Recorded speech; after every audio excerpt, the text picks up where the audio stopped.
Bring it! Right out of the gate.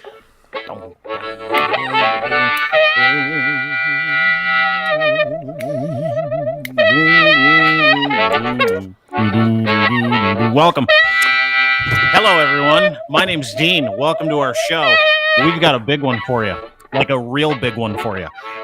Usually on Mondays, it's like you try to kind of piece together a few little fun items from the weekend, right? You try to, this happened? And then all of a sudden something blows up and the Pope comes to town and he apologizes for 400 years of genocide and there's a mass shooting in Vancouver and people are getting crazy today and Joe Rogan's involved in some of this somehow. We don't know. We're trying to figure it out.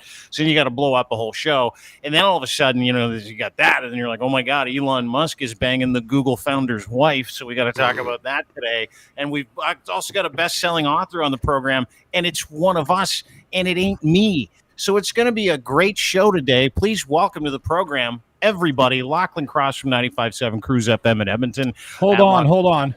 I'm not done. Am I on the wrong podcast? No, Ryan. Are we playing Dungeons and Dragons? No. Why's that? Why do you ask? I'm trying to get through the intro. Sheep King here, JB. Sheep looks like he's on a Dungeons and Dragons set. It does take a little bit, doesn't it? Looks You're like the he's playing Dungeon Dungeons and Master. Dragons with his JB's the Dungeon Master. Can I be the wizard? This is slander, sir. This is slander. I've never done something like that. You've never played Dungeons and Dragons? Tell me you don't have an 8-sided dice up your ass right now. I have some things up my ass. An 8-sided dice is not that. So that's at Sheep King JB, best-selling author. We're going to get to him about his new book, which he dreamt up in about an hour, and all of a sudden he's a bestseller. It's the fucking best. He's also into some Dungeons and Dragons. He's a 7th-level wizard in his spare time, which is kind of neat. And Ryan Lindley from the Sheeple Shepherd podcast joins us as well. It's going to be a fun day today. What am I? What's that? You're a 12th level orc. An orc with an axe. Oh, sounds about right. Welcome, everybody. We got a lot to get to today. I want to get to the Dean's going to be the wizard because he's got fucking white hair. All right, here we go. Your wife's already gone, isn't she? Yeah, she is. Yeah. What's in that mug? He is unhinged this morning or this afternoon. Whatever time it is. There's some whiskey in that mug. You got a little Irish whiskey in that coffee? You do, don't you? Jameson's, yeah. Yeah, you do. As soon as your wife leaves, you have a fucking spiked coffee. I knew this was going to be fun, and you were half in the bag when we actually started, because we started talking about what we were going to do today, and we started going through the thing, and Locke just started inserting personal things into the conversation. Like, we'd be like, okay, guys, we're going to do this. He's like, my wife, maybe some salads. And I'm like, okay, I'm back to it. And he's like, I'm going to have spaghetti tonight. I'm like, some sort of spectrum. The show. He's on one of the spectrums somewhere. Yeah, he's like autistic on the program. I'm like, what's going on?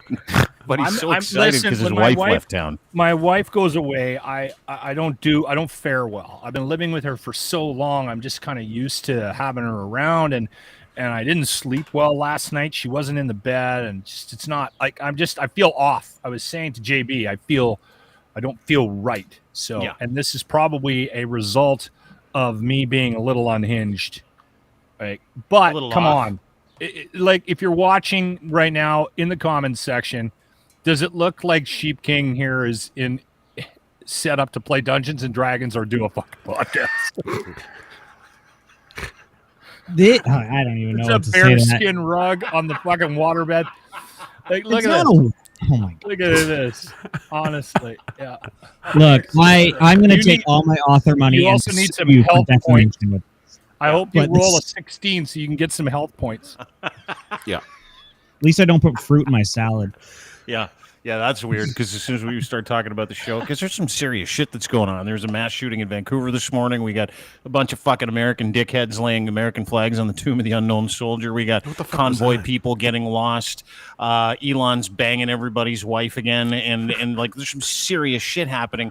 And as this serious shit happening, Lachlan's offering up in the conversation as we're getting ready for the show how much he loves the fact his wife puts fucking cranberries in his goat cheese salad.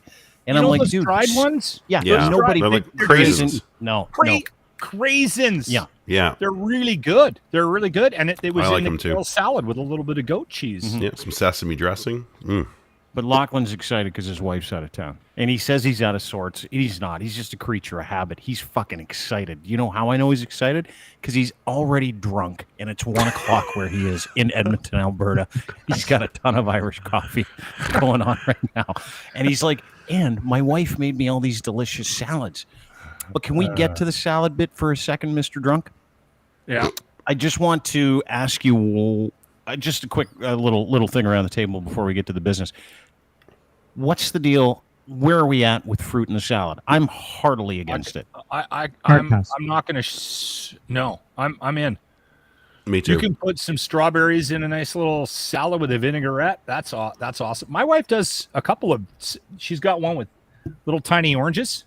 Mm-hmm. The mandarins. Disgusting. Oh, so good. Disgusting. You can't have fruity oranges and slices of different fruits in a salad. That's fucking sacrilege. You got to separate the veggies and the fruit. Yeah, you can't put fruit in the salad. Yes, you can. There's Yes, salad, and then those there's craisins fruit salad. are made for apples salad. in a salad. No, Really they're good. not. No, they're not. They're made for snacking Apples- at night. They're definitely not made for loaves of anything. Like anybody that puts a craisin or a fucking nut in a loaf of something should be put to death. Oh, I love Wow. a little bit of. I like a nut in a banana bread. It's good. Yeah. Very disgusting. It ruins the As he banana bread. sips on his Metamucil. No, Yeah, vitamin right? C water. It's okay, Grandpa. I got some vitamin C water. Sipped on a This is Metamucil. a slanderous start of the show. Like, Oh, we're just- JB, you just started coming on this podcast. I know. was away for 2 weeks. This is typical. Settle Yeah, in. yeah. You may want to fucking wear a helmet. what are you in my Actually, comment section? go get your helmet for the whatever corner of that room is a safe space, you might want to move to it because This is my depression pit. Okay, I like my space. Well, when you're waving around a double-sided axe, sometimes it's best to wear a helmet. Dude, Yeah. he's not into Dungeons and Dragons. He's No, just not got even I think I played it.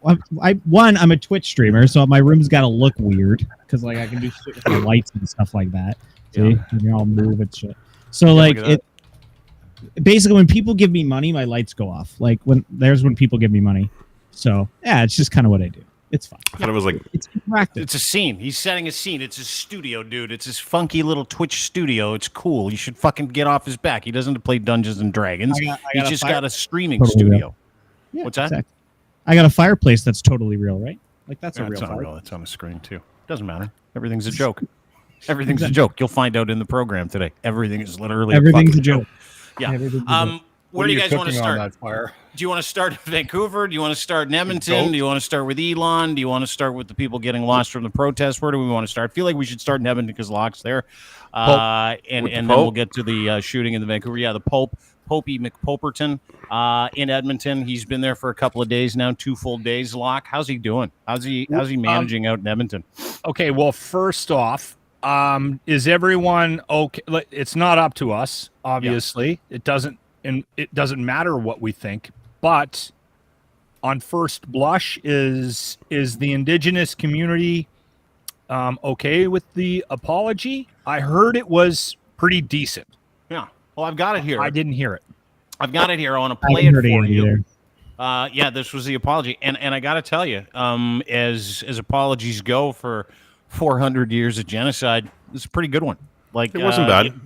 But it's there is a for me- legalese, a lawyer aspect to one of the statements he makes, though, and see if you can catch it when you play it. It's good. All right, let's have a listen to it because my opinion on this apology to the Indigenous people in this country who own this country, who we've stolen their land and killed them over a series of 400 years, doesn't matter.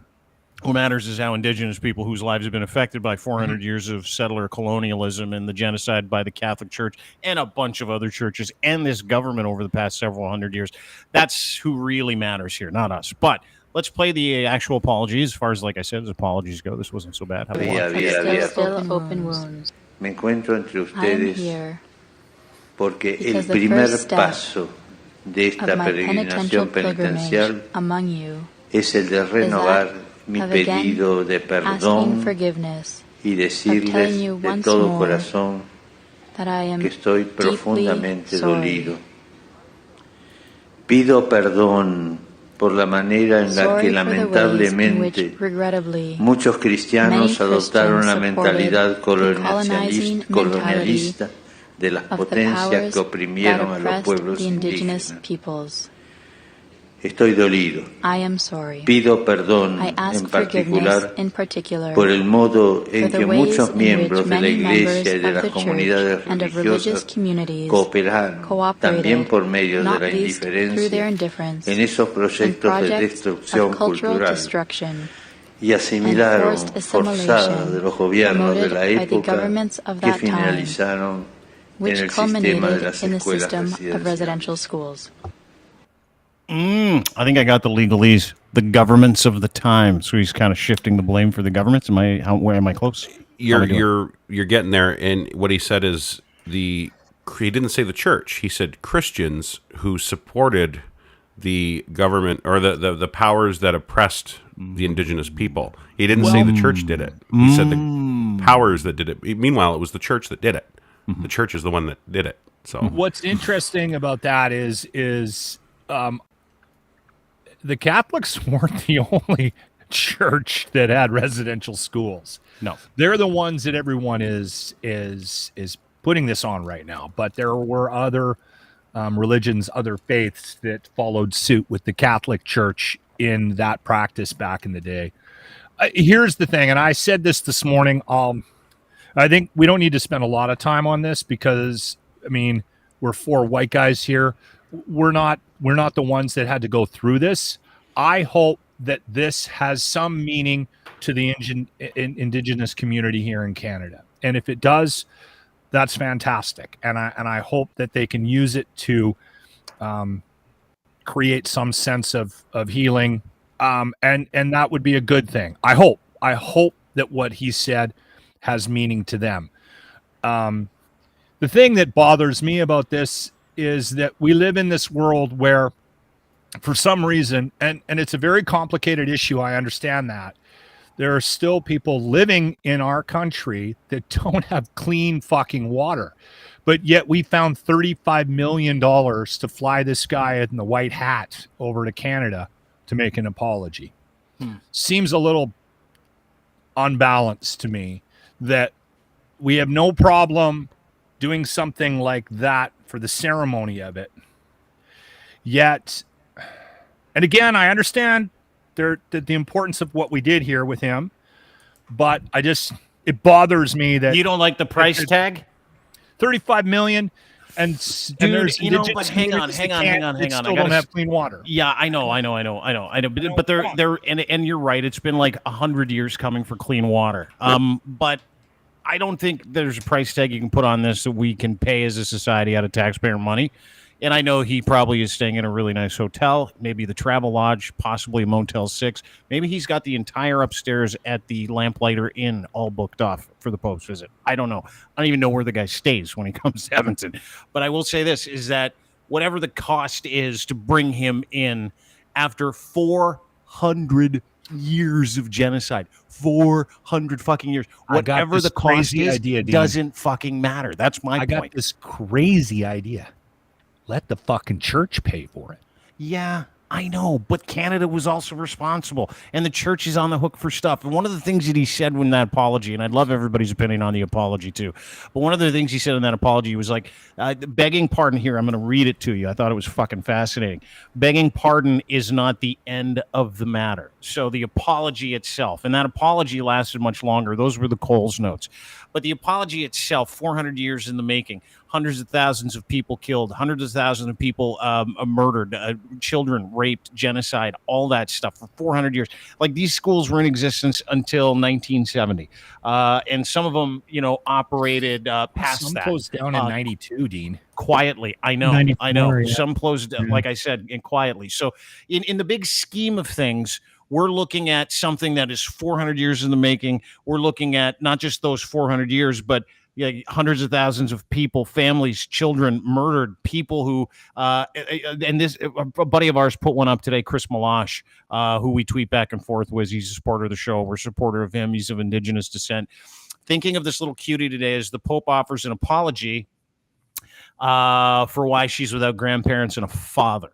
Like, That was heavy to me. And it's not just her. It's hundreds of thousands of people. The like entire culture, lineage, language, clothes, artifacts, all that stuff. It has been the attempted assassination of the indigenous right holders of this country, and he finally came out and he finally said sorry, right? Now, where that is interesting is the response from indigenous people. Like, I get, and I, with all due respect, and I get what you're saying, Locke. And as your friend, I would tell you that those things don't matter. Like how much we're on the hook for after what we've done to this culture doesn't matter. And there's a group of people out there that'll go, I didn't have anything to do with it. That had nothing to do with me. I'm just a law-abiding Canadian citizen. You don't understand it then. You don't understand what these people have been through. And I'll defer whether or not that was good enough. But when it comes to the extremity of how bad this is, for him to say, I am humbly sorry at what Christians did to you and your culture, and this is the beginning of reparations, and we need to do an investigation. I mean, those things need to be fleshed out, and we haven't seen any of that yet. But I would love to know how someone who has been deeply affected by this feels about that apology. Like, I'd love to talk to your friend Al. I'd love to talk to another buddy of mine named Tom Riley. I'd love to talk to a couple of people because, and I'd love to do it on the show, and I'm going to try to do it because we can't weigh in as to whether or not that was enough or whether or not it's done. Yeah. And to that extent, Ryan, JB, I don't think that it's done, and I don't think it should be. I think reparations to these people, giving them their land back, is something that we need to consider in this country. Not just consider, but do it. And I also think that the Catholic Church owes these people so much more than what we saw yesterday. I was just slyly floored with the fact that happened, right? I think that the apology is a great first step. It's a step in the direction that I think we need to go down as a country. Is it the only thing that needs to happen? Absolutely not. Not only does the Catholic Church need to apologize, the other churches need to involved need to apologize, the RCMP needs to apologize, the Canadian government needs to apologize, and all these groups need to work together on finding the right reparations to the Indigenous people of this country. And what that looks like, I don't know. And as mentioned before, it's not going to get decided on this podcast here. This is a complicated issue. And like you said, Dean, I want to talk to the friends and family that I have that would be personally affected by this. You know, I grew up, near a Mohawk reserve back home, and I want to talk to those people. I want to talk to how they think about this, right? Before I kind of set my opinion on it. Like, this is all, it's a good picture, right? But what does it mean? What's the next steps? That's kind of my thoughts on it. So yeah, and is this it? Is this just the end of the PR move, Linz? Like, I would love your thoughts too, because this is like it's one of those, like, again, it hasn't happened ever, and this is a church that was infallible in the eyes of a lot of Catholics for a long period of time. And what he's saying there is we fucked it up so bad. And I am so sorry that we did that to you and your people. I am very, very sorry. And we've got a lot of learning to do. And we've got a lot of growth, which is amazing that it took this long to come out. But your thoughts? I can't take apologies from the church at all. Like, that's all they seem to do in the last 25, 30 years is apologize for everything. Yet they're still here. Why are they still here? Why are we still dealing with this? And it's not going to change. It's not going anywhere. People are dopey, and they need their friend. So what happens? I hope it continues a dialogue between the two. I hope they're open to the ideas that the Indigenous come to the table with. I hope they're transparent in if the Pope is actually doing some sort of papal investigation, NCIS, Vatican, I guess. I want them at the table for every step of that, and I want the same for the federal investigation, because our country's got blood on its hands too, and our government is responsible, just as responsible as the church. This was a team effort to fuck these people over. So, what we expect from our government, what we expect from the church, should not stray too far from each other. What makes this confusing, for me anyway, is I've talked to a couple people that I know,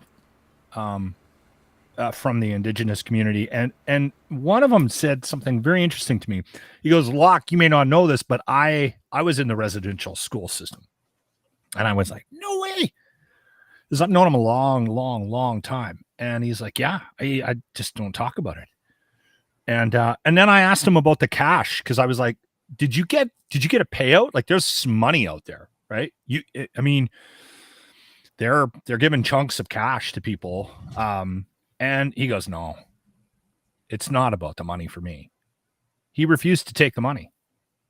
So that just proved the point to me that this is something we'll never get. I mean, I brought up the 35 million because I think it's disgusting that we paid that much money to send this man here. Like, it's disgusting. And listen, I understand the significance of it. That is disgusting. $35 million to bring one person over from Italy.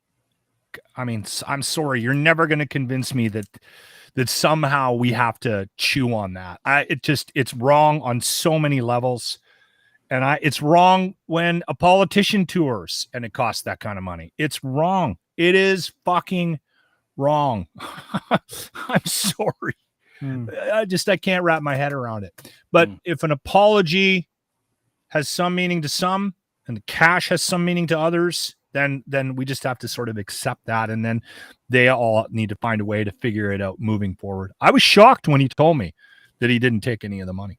Yeah, I think they all got 75 grand, right? It hasn't been paid out yet. A lot of people got dribs and drabs, 5 grand here, 10 grand there, because we're still a bunch of cheap fucks in this country and always looking for a way to not have to pay the things that we have to pay and always looking for a way out of any kind of fucking accountability. But I just, as far as, again, I mean, it's not even worth us sitting around here talking about whether or not that was a legitimate policy, a great start, a good apology, whatever the situation is. Yeah. It's mind-blowing. It's like hard to believe that actually even happened for me, right? Because we grew up in a time when everybody ignored it, and you just assumed that the church was right, assumed that the church had the answers, assumed that they know what they're doing. Some of us assumed that these people were just savages who had to be taken care of, and the white man came here and we need to move them off our land, which is legitimately what the Reclamation Project is all about for certain politicians and certain people in this country, right?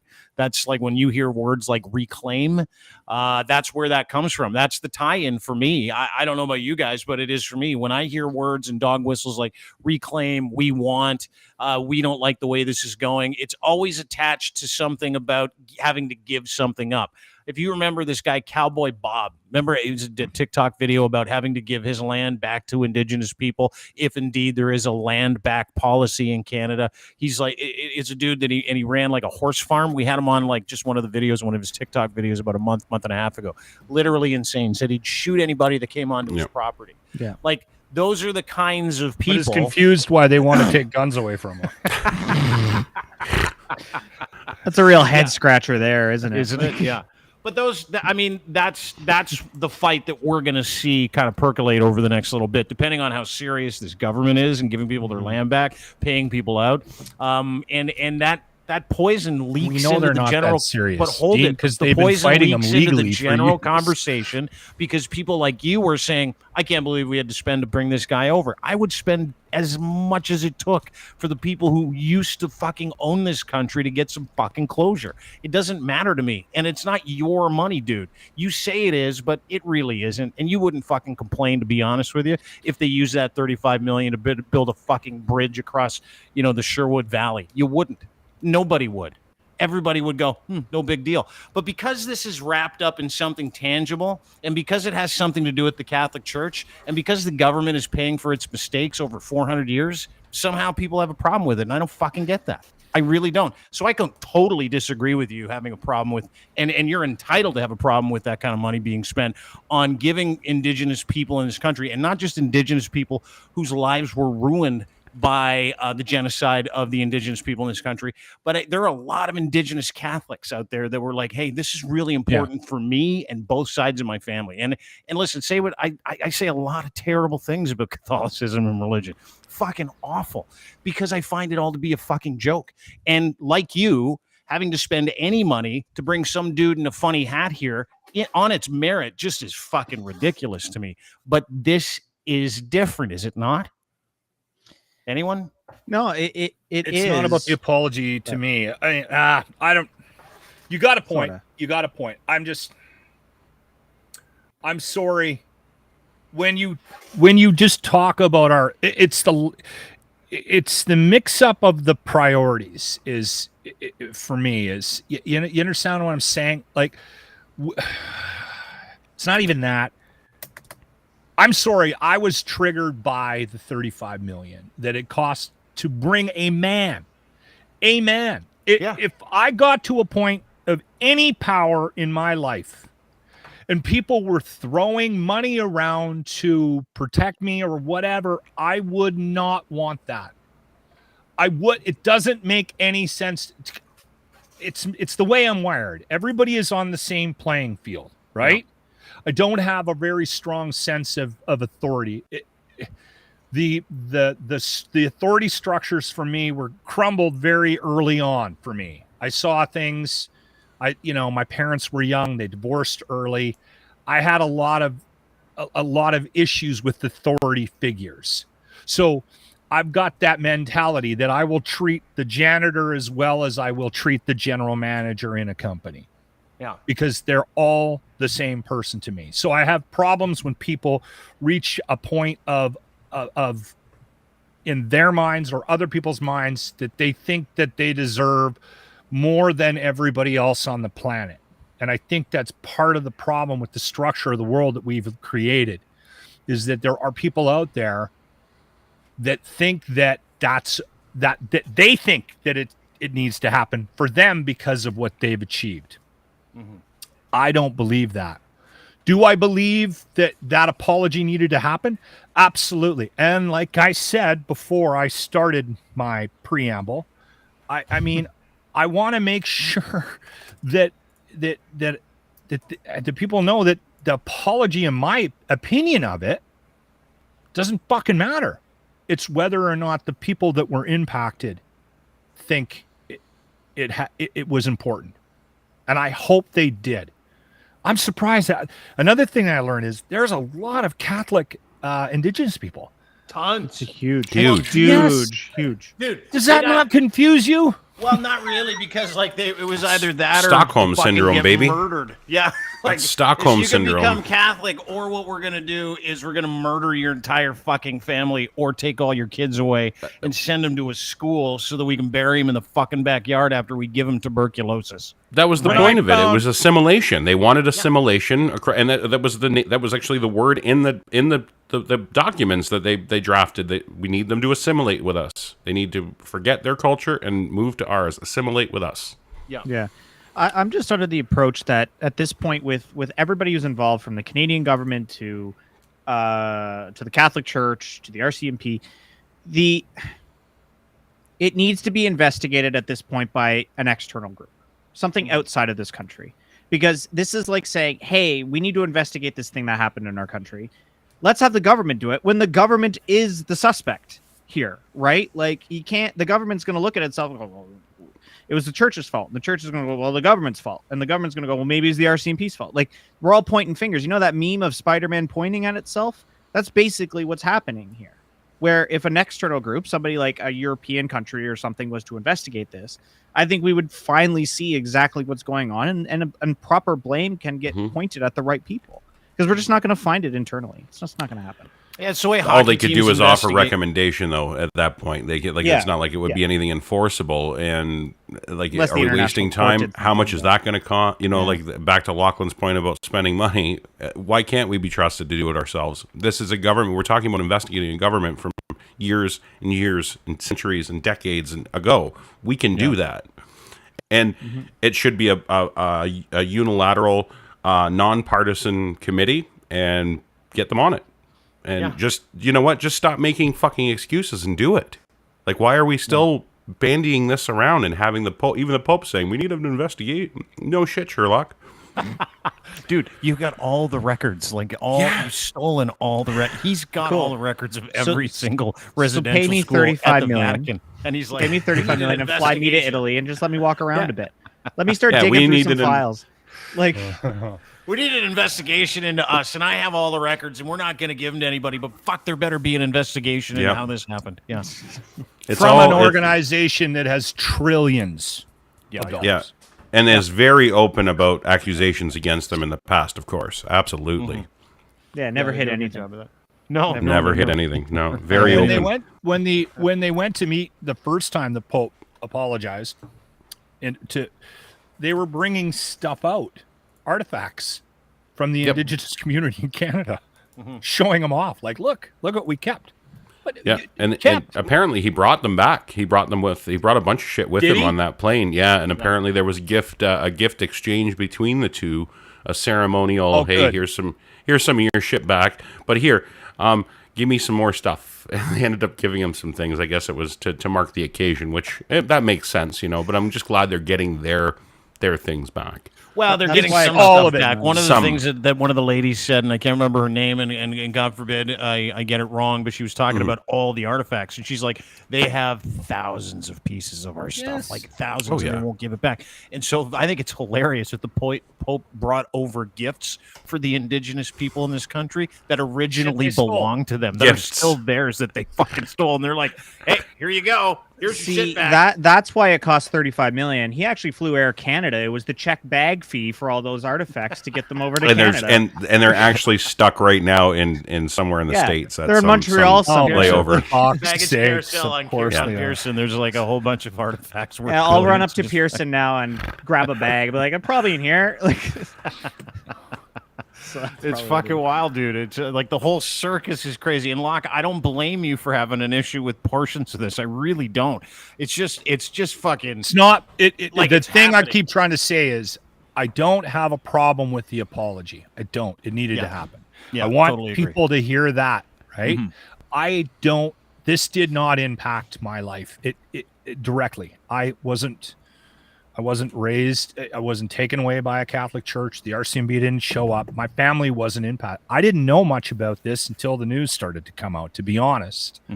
I didn't learn about it in school like a lot of It was us. suppressed in school. Yeah. And so all of this, so my opinion means jack shit. You mean in your It social does. studies class, you didn't have an entire section dedicated to how much of the shit, how much indigenous stuff the Pope back then started stealing from different indigenous people? Here's a chapter. It's called "Shit the Catholics Stole." That was never in our stuff either. I don't even think like the wipeout of educational material and just the idea that we don't know anything about it. Like the idea that this is that we're all in our 40s, 30s, 40s, some of us in our 50s. Locke, no offense. You're a young 50, 52. Some of us, like, we were educated in the system where we're just finding out about some of this shit now. Yeah. Well, like- I had yeah. a grade 7 teacher. I had an Indigenous grade 7 teacher, and she showed us a residential school movie. I can't remember the name of the movie, but it was a movie about residential schools. And she got reprimanded for that. She got in trouble. Really? So, yeah, she showed it to us because she's Indigenous, and she wanted to say, hey, this is a thing. This was 97, 98, around that time. A year after they shut down Yeah. the last school. Yeah, literally. She's like, hey, this is a thing. And then some kid went home, told their parents, the parents blabbed, and she got in trouble. She couldn't teach for 2 weeks. We had to have a sub for 2 weeks. Hey, Well, they Miss were X-nay investigating. on the dead kids. It's too Like soon. it's give it 5 years. I don't know. Like what I don't know what the rule was, but like it was crazy. I you know what? There's somebody in the comments section that's calling me out for my lack of knowledge about this whole thing, which is fine. I mean, I understand that, but I think that Stone Seawitch, I think you'd be very surprised at the level of ignorance in the country as a whole on this whole issue, and a lack of ideas on how to help, right? Even just help, right? And that's why you see a lot of pushback from a lot of people that are we'll say predisposed to like getting mad at shit like this, and it's because of the fact that they think, well, couldn't have been that big of a deal. I've never heard of this. Like you literally get that impression, which is why it's so important that these things get taught inside of our educational programming. I think that's a big start. Critical race theory was another thing. Was like when people don't believe black people had it bad at all in history. Yeah, it wasn't that bad. It wasn't that bad. So they're like, listen, we're just going to teach you what really happened. No, we can't have that. Can't have that. Can't Or have the other that. thing you hear, Well- the other thing you hear a lot of too. Sorry, JB. No, go ahead. Is I don't know, why can't we just move on? Right. That's the other, and I'm like, ugh. I have a couple of buddies that throw that out every once in a while, and I'm like, White guys? man, yeah, Yeah. very white. If I was the and perpetrator or something like this, I'd want him fucking move on too. Hey guys, No can we shit. just move on from this? No, we can't actually. When are because- we all going to get over it? Well, I don't know if you can say that. No, I don't know if you're the one to make that call. No, but Yeah. let me go Yeah. back a little By bit. the because way, you you're talk. 4 over on this front now. Thanks for a good game. By the way, your service. I love tennis. Yeah.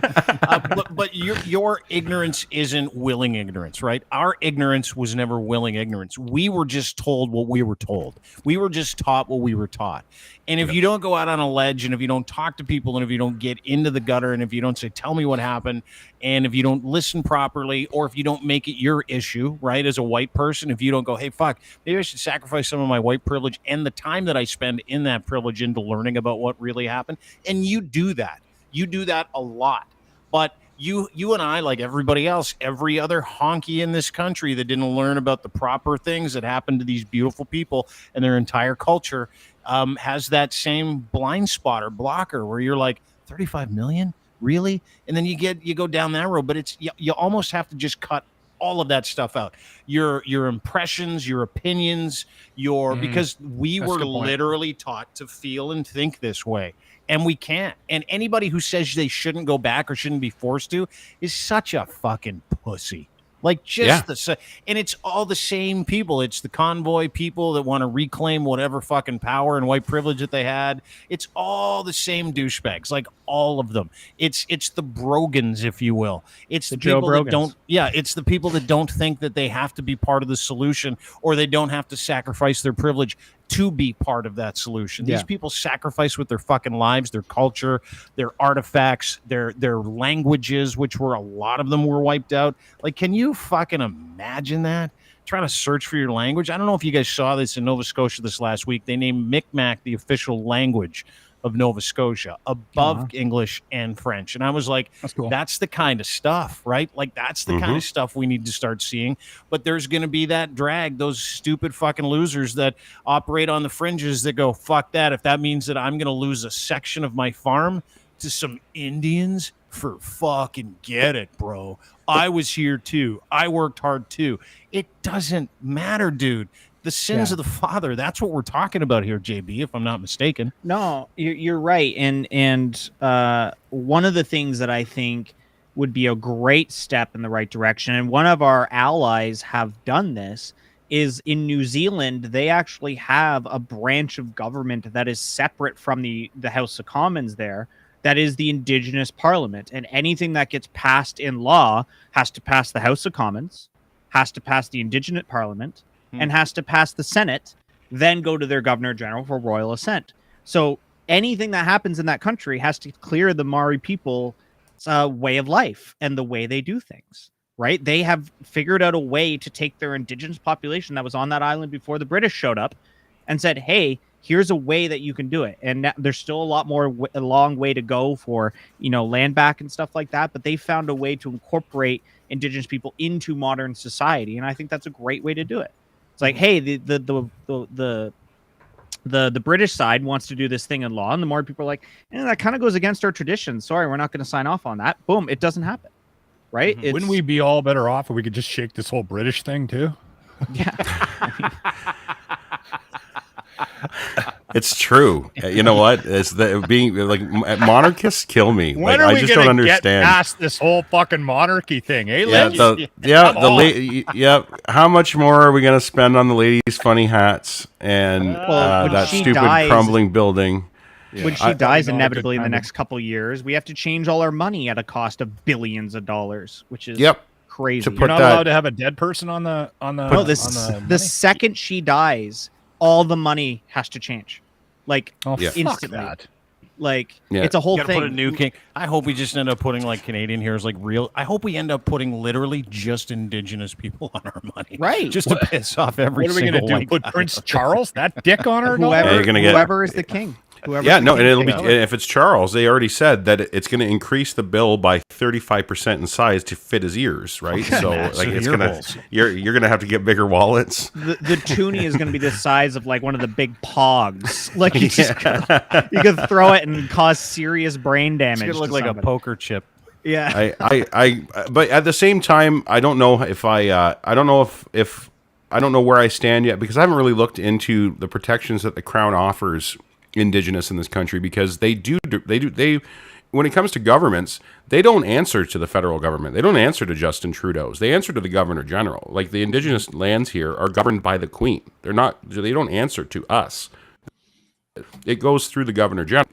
So I'm wondering if that's a step that keeps them out of the bullshit Pierre Poilievre fucking garbage that he could inflict on people like that, or Justin Trudeau's inaction on certain things, even though everybody brings up the water. Just so you guys know, he is the only prime minister in history to have fixed as many boil water advisories in all of prime ministers' histories. Just so you're aware. So you're right. He hasn't hit the target that he promised, but the target that he promised was too lofty in the beginning, and it wasn't logistically feasible. So he That's talked where I big, have a problem because I you know agree. what? We're looking at it from a different. lofty? You're looking at it. Yeah, well, yeah, you're looking at it from he didn't hit the promise, but the work that he did has been more than every prime minister combined. So, I'll take the good with the bad. Yeah, he talks too much, but at least he's getting some shit done. Yeah. There's only I think I don't 33 disagree left. too much. Isn't there 33? Something about 33 water. We were talking about it on the Eager Beaver podcast over the weekend, and it's the number's impressive. It's like it's actually good, but everybody that hates him by default, that's the first thing they say. Well, he didn't finish the job. He hasn't finished the job. He's not doing fuck all. It's like no, he's actually done all the fucks. So. But I will say this: he's only done all the fucks after the residential school LIDAR stuff, and they found kids in the ground. He was like, I guess I better get on that clean water shit right now. Yeah. Like so. Oh shit! Let's Turn make the book. that a priority. That's the problem I have with Fresh him. page. He's a Yeah, weak leader.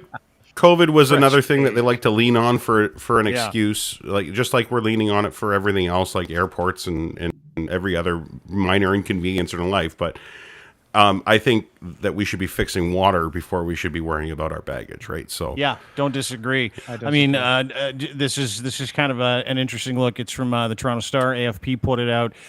Discoveries of unmarked child graves. There's a bunch of them here, and there's a whole timeline. You can have a look at it at deanblundell.com.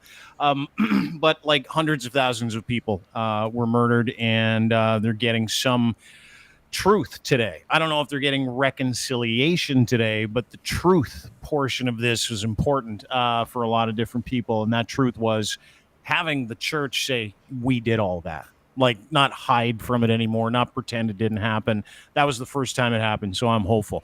And in the big scheme of things, I mean, the accountability touches a whole bunch of different stuff, and I got into a fight today with a bunch of people over just a terrible story that came out of Vancouver early this morning. A mass shooting happened in Langley, British Columbia, which is a suburb of the greater Vancouver area, kind of like the greater Toronto area has different boroughs and suburbs, It's like an or Oakville communities. to Toronto. Yeah, it's Oakville. It's a great way to put it. That's a good way of putting it. Yeah. So, so let's just, for the sake of it, call it Vancouver. But it happened this morning. And I started getting these alerts, and people were like, hey, do you know anything about this? I'm like, no, I didn't. Civil emergency issued by BC RCMP, Langley Downtown Core, BC, please remain alert. This was the alert. Multiple shooting scenes in the downtown core of the city in Langley. One incident with Langley Township involving transient victims. Male was described as Caucasian. This is the shooter. There was an active shooter. That's what was going on. Caucasian, dark hair, wearing a brown Carhartt overalls, blue and green camo shirt. There you go with the camo, with a red logo on the right sleeve associated to a white car. Police have interaction with one suspect, unknown if others are involved. Since that has been put out, if I'm not mistaken, we have 3 dead, including the shooter. All three. Is it the shooter or just somebody that was involved? I think there might have been. They were saying more than one, possibly. They were tied to the shooting. They said. So somebody that had a bullet There was a in their lot leg. of stories. Before we went on, I was just got a breaking news thing that said 3 dead, including suspect. That was from CBC. So yeah, and then one lady in critical condition as well. Yeah, that's why we didn't touch it on the show this morning, because you didn't know. I read like 3 or 4 things and they were all conflicting. So I was like, oh shit, we better just stay away from this just until we can get more concrete information about it. Still crazy. You call ethical journalism, Locke. Good job. Nice job. Well, way to go. Also, we have an alcoholic, a slightly overweight millennial, and a midget on the show. It's not necessarily a show that you tune into for breaking news. Oh, your show. I thought you were talking about right now. I'm like, what are you talking about? I'm trying to see No. who's what. He is short, but come on. You're the dungeon master. Yeah, he's not a big guy, but he's not a midget. Relax. But this is where the shootings were this morning. 200th Street, Langley Bypass, Langley Bus Stop at Logan Avenue, Glover Road, Cascades Casino, Fraser Avenue, and 204th Street. This is just outside of Vancouver. So my understanding is several, I don't know if that's 7, 8, 9, could be 4, 5, 6. Several people were shot. Every single person that this Caucasian man in a camo and some Carhartt overalls shot this morning was transient, was homeless, was someone. These were all homeless encampments. One was in the area of a mall in Langley. I can't speak to the other two. I think that was closer to the casino. And it was obviously as sad as it fucking is that you got some fucking loser out there walking around shooting homeless people at 6 o'clock in the morning today in Canada. But it reminded me of something that happened last week. And I want to bring this up. Do you remember when we were going off about Joe Rogan's anti-Canada rant with Tom Segura on his podcast, the Joe Rogan last Experience? Monday? It was on the show. Right here. Yeah, it was a week ago today. Yep. And he was talking about how Trudeau had to go. He was talking about, it was all lies. It was all bullshit. It was all bullshit about Canada being a communist country. I mean, he goes on and on and on about it. He's part of the system. He's part of the machine of disinformation. And you end up seeing these things in action in other countries all the time. If you remember back to the farmers and the truckers, as they came in, he was one of the first guys to jump on it, talking about it, telling people to go, go, go. He had no clue that these people were not truckers, that they were just a bunch of fucking religious maniacs and losers who'd been co-opted by a movement. He had no concept. And he continues to not. And case in point, and he's getting dragged for this. And we don't know that there's a correlation, and you cannot draw a direct line from today in Vancouver, mass shooting of homeless people, to Joe Rogan. But this video was from that podcast. I'm going to play it for you. And I want you guys to listen to it. Off YouTube? No. We play these all the time. Do we? Okay. Yeah.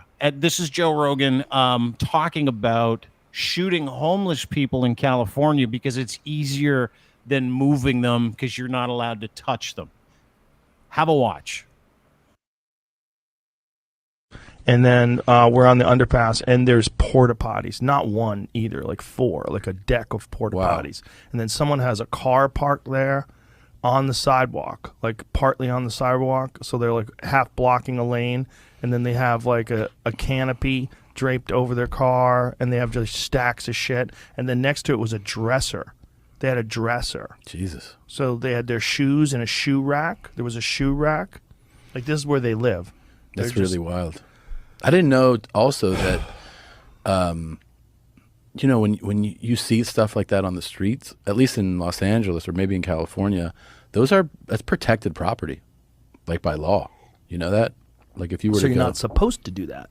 But like that's that person's property by law. If you were to the go, homeless person's property is protected? Yes, absolutely.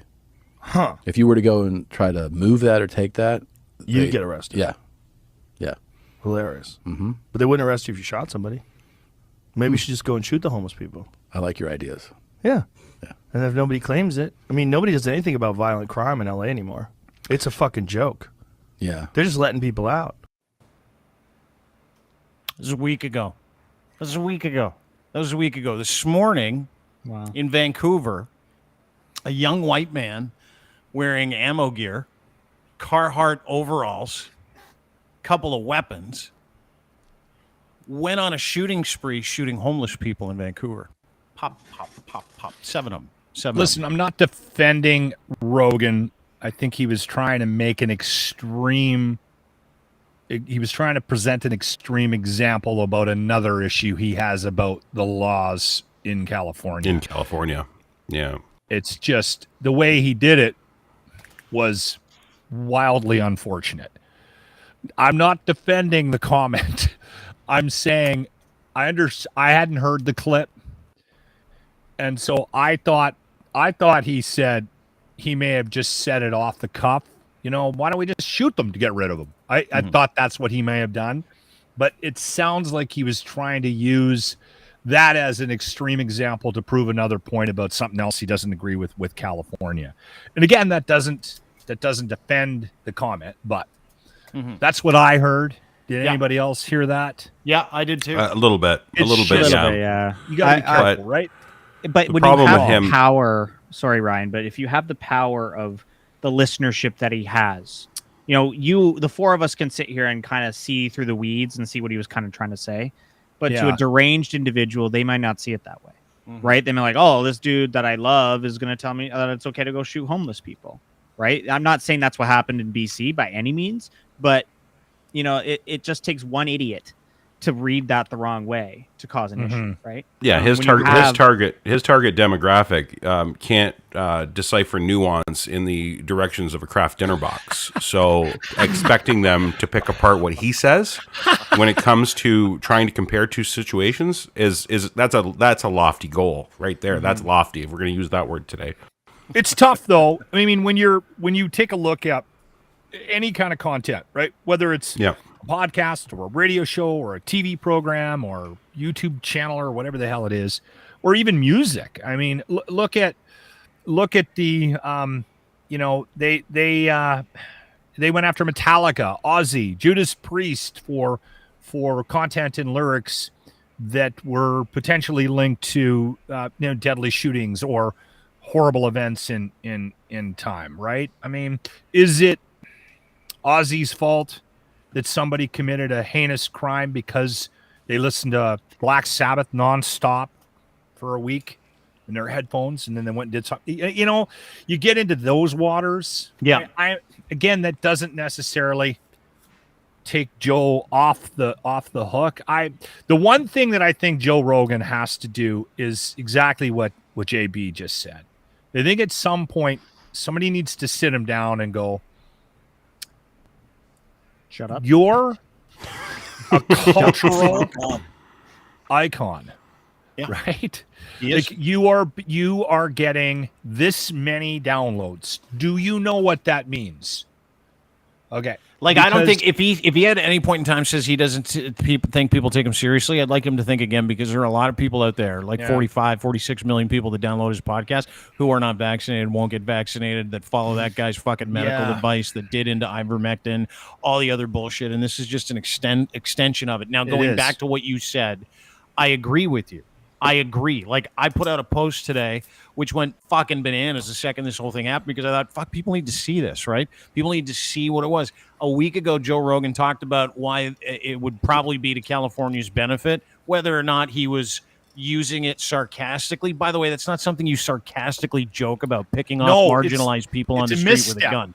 And so when you're an idiot, like a fucking moron with comprehension issues, who's angry and violent, you're going to listen to that differently than guys like us listen to it, right? So here, case in point, I worked at a group home for a long period of time when I was in university. It was great money, great work, loved the guys.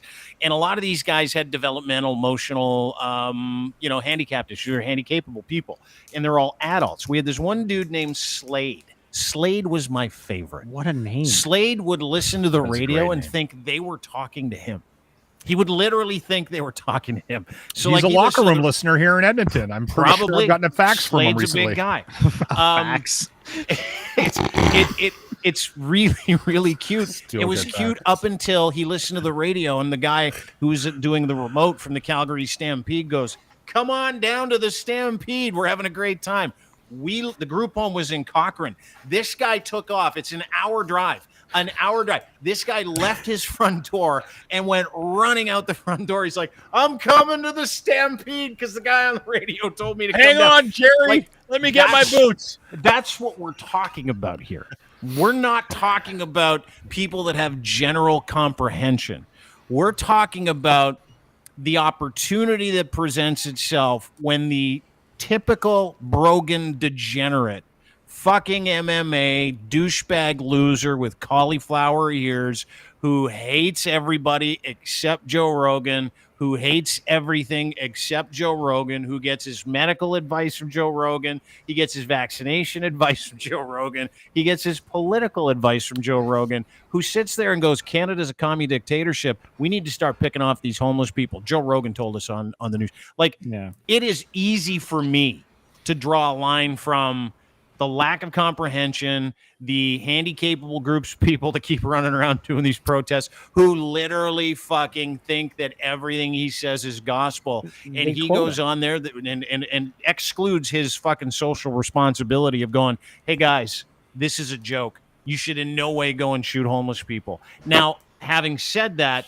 I'm not saying that guy was triggered by what Joe Rogan said on his podcast. He might have been. This country has never, if I'm not mistaken, and I did do this research, has never had a mass shooting of fucking homeless people ever.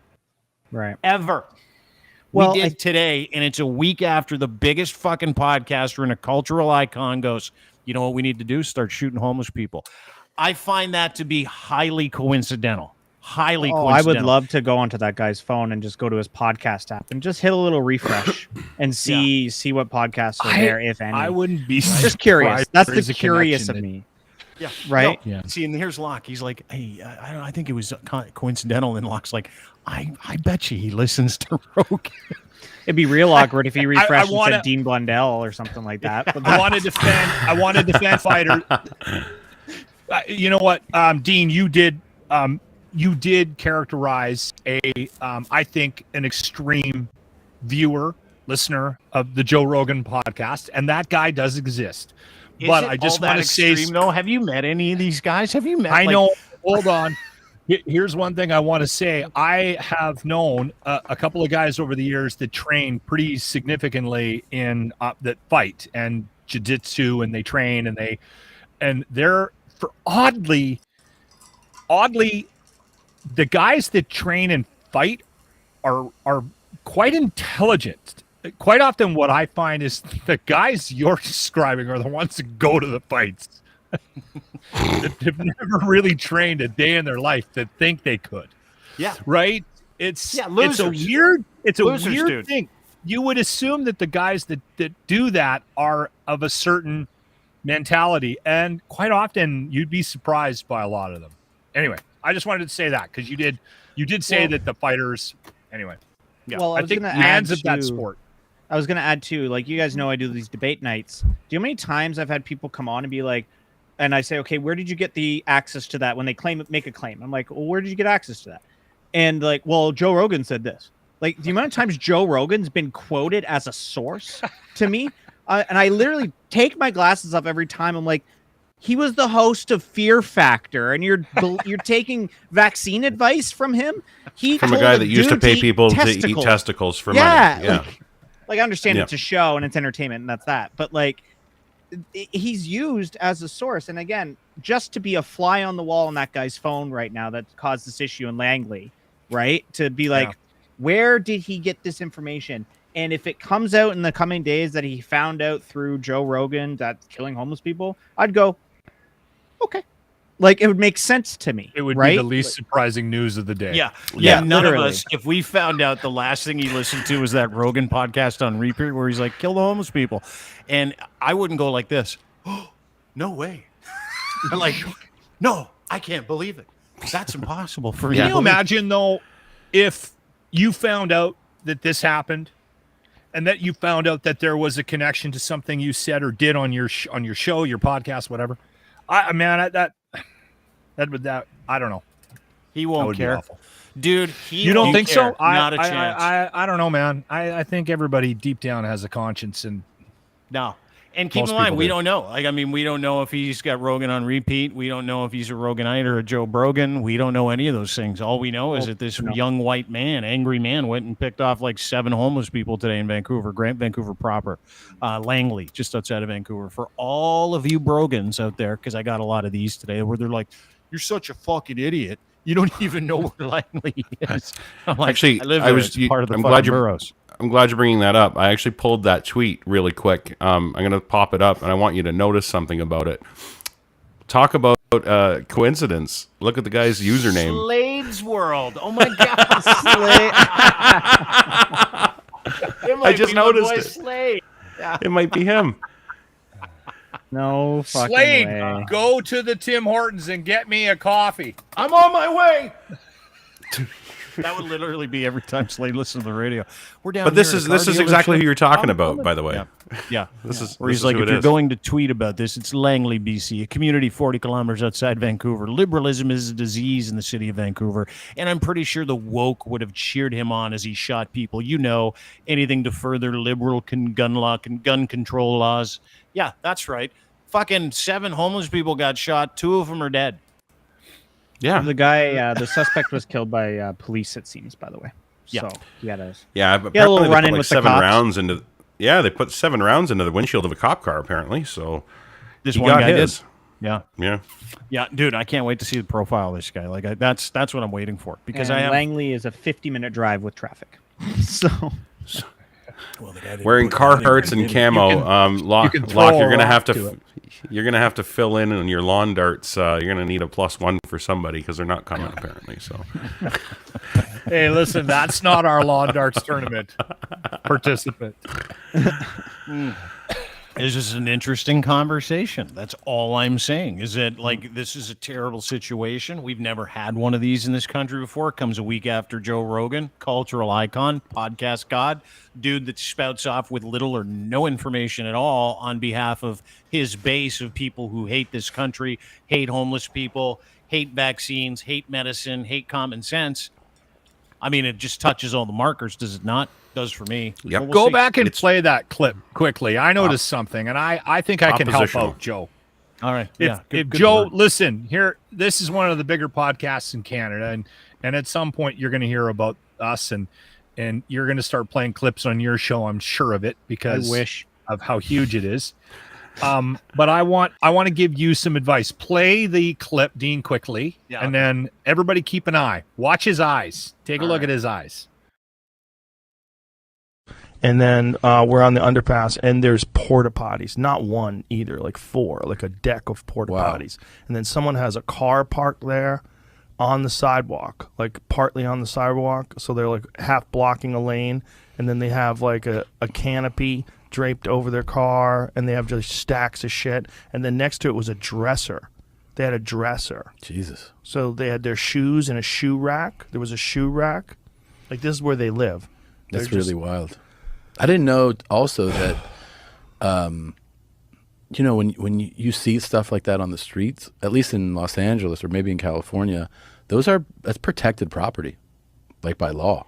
You know that? Like if you were So to you're go, not supposed to do that.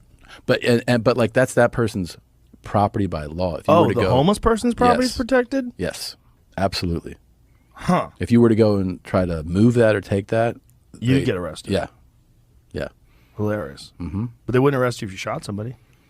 Maybe you should just go and shoot the homeless people. I like your ideas. Yeah. Yeah. And if nobody claims it, I mean, nobody does anything about violent crime in LA anymore. It's a fucking joke.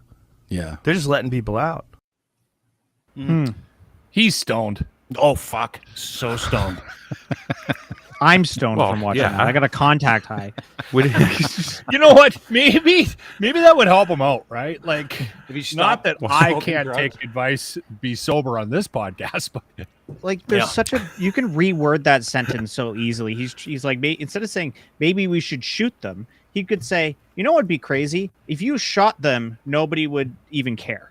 Like there's such a better way to word that. The way You know he what, worded Cole? it is inciting. Where Maybe.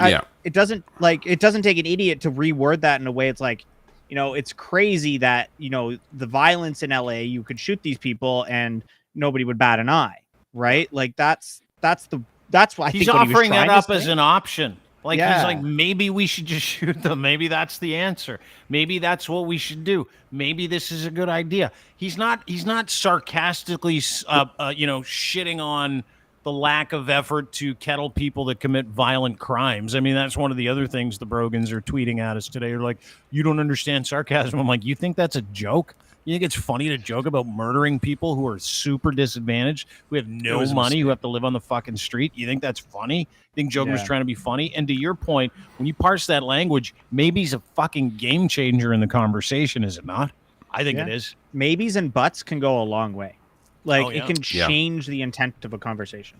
Yeah. Right? JB, I think one thing that we're ignoring here, and we've touched on it in past conversations about Rogan, is that I think he likes trending. Oh, yeah, for sure. And For I any know reason. it's a strategy. I mean, listen, we've talked about the numbers of that podcast, and it's still reaching a huge Staggering. number of people Yeah. in North America and around the world. But his numbers went down when he jumped to Spotify, and I think there was some concern when he jumped over there, because there's been a shift since he's been on Spotify. Like He's a not shift in getting the his stuff, guests in his content. Yeah. Well, is that because he's gone to Spotify, or is that because he's gone overboard with bullshit? Well, because the this bullshit is also he lost did some it on sponsors I think too. I think he did it So- on purpose. Oh, has he? I don't know. I don't know anything about it. All I know is what I I think hear, it's and what I hear is premeditated. fucking brutal. I think he panders to that those oppositional people. Like that's what everybody's got, this oppositional disorder, and they just love a guy to tout it. The best, I saw a quote once of a guy saying that Joe Rogan, I'm gonna stop eating hamburgers because I'm trying to eat less pork, and the guest says to him, hamburgers are made from beef, and Joe says ham is pork, and it says ham and hamburger, and the guest says it's beef, Joe. And Joe Rogan says, that's not what I've been hearing. Jamie, look that up, would you? And Jamie comes back and says, no, it's beef.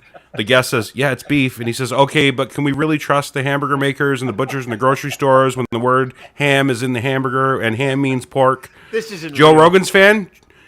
This is why I like him. He asks such good questions. He thinks outside the so box. good. He Wow. thinks differently. The funny thing is that's such a bang true. description of the content on that show. But listen, I still check his podcast. I haven't listened for a long time. If there's a guest on there I like, I'll go listen to him. I will. I don't know. I think I always enjoyed Joe, and it's like anything else. If you're watching CBC, you expect a certain delivery. If you're watching CNN, you're expecting a certain delivery. If you're watching this podcast, you better expect a certain delivery. And a couple conversations about Cleveland steamers and hot pockets from time to time. Yes! You can't get Aqua too upset when dumps. you hear us talk about aqua dumps. Yeah. Easy does it. Shitting in a I get lake, it. oddly, This is right? different. Like- This is different. I didn't end the conversation by saying maybe we should just start shooting homeless people. That's probably the answer for all of life's ilks. And here's the other part of this. That Those was a two guys mistake. have a ton of money, and they're opining about how to get rid of people, not how to help people. That was the whole fucking conversation. I listened to the whole podcast, and the whole podcast lent into that conversation, and that conversation had nothing to do with like, oh, some empathy, a little sympathy. It was like, can you believe these fucking people are setting up dressers on the sidewalk? It's fucking disgusting. How do you get rid of them? Maybe we should just shoot them, Joe says. Well, this morning that happened. Whether or not it's connected or not, it's fucking tragic, and it happened in Vancouver. Wrong piece of information. Hang on, I'm going to get it out. Is it this one? No, that's your book. Anyway, it doesn't matter, but it happened in Vancouver. And there's a tie-in because Joe Rogan last week called for the shooting of homeless people. This morning in Vancouver, someone shot homeless people. So we'll find out. And like you said, I mean, what's on his phone will be the telling thing, won't it? At least I just it will want for me. to I don't want to see anything else about this dude. I don't want to know his name. Just want to go to the RCMP detachment in Langley. Like, can I just see his phone for a minute? Just a minute. You don't know who I am. I'm a best-selling author. I won't delete and anything. he just lets me in, and I'm not going to delete anything. Just open Spotify and go, okay. And just leave. No question. Like, no. I'm sure there's you would be the manifestos. You would be the guy. You would be the dude to do that. You should call them and say, I'm a best-selling author, because little do people know That man down there became a best-selling author this weekend. Yeah. Absolutely. He sure did. I got it right D&D here. tricks and tips, right? Yeah. No. How to become a that's book 25th two. level wizard in less than a week. No, look at this. Look at the book he wrote. Freedom Convoy, Arguments in Favor of the Protest. It is number one. Is that a screenshot It's number one. from I Amazon? screenshotted that. My buddy texted me just like I don't receive a lot of texts from people because people don't like me. So when I get texts from people, they're like, "Hey," He answers in half a ring when I phone him. Yeah, no. Well, I thought something happened, but no. So my buddy texted me. He's like, "Just number one, JB, what are you doing right now? Go to Amazon. Number one." I was in the shower and I hear my phone vibrating off the toilet, and I'm like, "What the hell's going on?" And I screenshotted that, and I was like, "Oh my god!" Like it was crazy. So Such a how did crazy this awesome. happen? How did you become a number one best-selling Amazon author in 5 days? Because that was the timeline, right? Explain this to me because it's fucking brilliant. One, I'm petty. Like I'm very petty. Like that's just who I am as a person. No, so First step is admitting it. admittance is the first thing. My therapist says that too. No, but the Freedom Convoy wrote a book. It was this book from this right-wing journalist named Andrew Lawton. He works for a Rebel News wannabe, a website called True North. And he was on the scene in February in Ottawa, January and February, and wrote a lot of pieces. He was active on Twitter and all that stuff, and he documented it. But when you read the book, and I read the book, it was very one-sided. Like it didn't talk about the people in Ottawa, didn't talk about the people at the border and what the economic effects of this was. All the bad things, right? So when he sold the book, he found a publisher to publish it, and then they put it on Amazon, and it got bestseller in like 2 weeks. It took about 2 weeks for them to get bestseller. You can see there it says number one bestseller, and they were advertising this like crazy, like, "Oh, we got a bestseller! Canada loves us. We're so popular. See, we're not a fringe." Well, I know a little thing about the Amazon bestseller list. It updates every hour. So if you just get a lot of sales in an hour and you're in a category that doesn't have a lot of books, you can get on the bestseller list. It's that easy.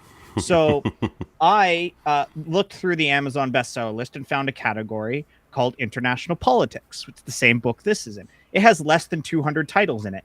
The bestseller list is 200 titles long. So all I had to do was write a book, get one sale, and I'd be on the bestseller list. So that's what I did.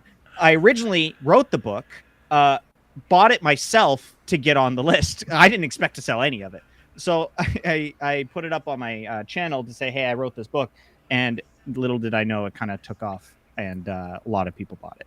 Yeah. Can I make a suggestion? You don't have I noticed there's like it says Kindle whatever, What is in and the the book? audio. There's no audio book. Can we get Locke like wasted and have him read the audio book? So I talked to Dean about this. I have been contacted by Amazon to make an Audible audiobook.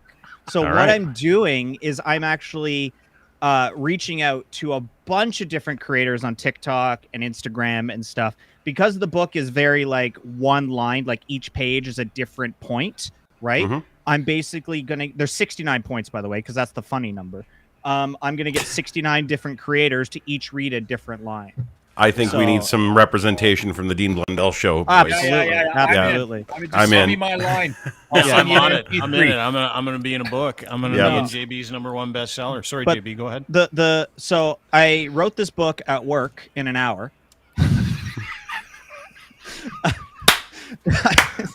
It wasn't hard. Like it's not much going on in this book. Take us through the writing process, JB. I proofread it on the subway ride home. And because there's not a lot of words in it, and a lot of words none repeatedly, and I sent it to Amazon for approval. Now I have respect for the business process, and I have respect for approval processes. I didn't think Amazon was going to approve this book in the international politics section. I thought they were going to come back to me and say, this is comedy, this is satire, and have to move it to a different category. I woke up the next morning, this was on the 21st, just saying, congrats, your book is now for sale on Amazon. It's like, okay, let's go. JB, when did you come up with this idea? The 20th was when I saw the story of the book and how they're pissed. Oh, the other thing is they're pissed because Indigo wouldn't carry their book. Right. So Indigo. Yeah, that was the news story. It was Yeah. like last week. So it was on the 20th. Last week, there's a story that comes out. It was Tom Marazzo, the dude who's like living out of his car with military training, the guy that was in charge of the convoy a while ago. Fucking guy's just lost. Anyway, it doesn't matter. He tweets out, he's like, I can't believe that Amazon and Indigo won't sell this book in bookstores. This is a real book. And we're like, no, it's not a fucking real book. It's just Andrew Lawton, that sweaty fuck, just put together a series of like cute little vignettes and stories about how sweet it was to go urban camping with a whole bunch of fucking degenerates giving each other hepatitis. That's all it was. They didn't cover anything important, as JB said, and I have not read it, but I know people who have, and they're like, this is the fucking funniest thing I've ever seen. Listen to the write-up.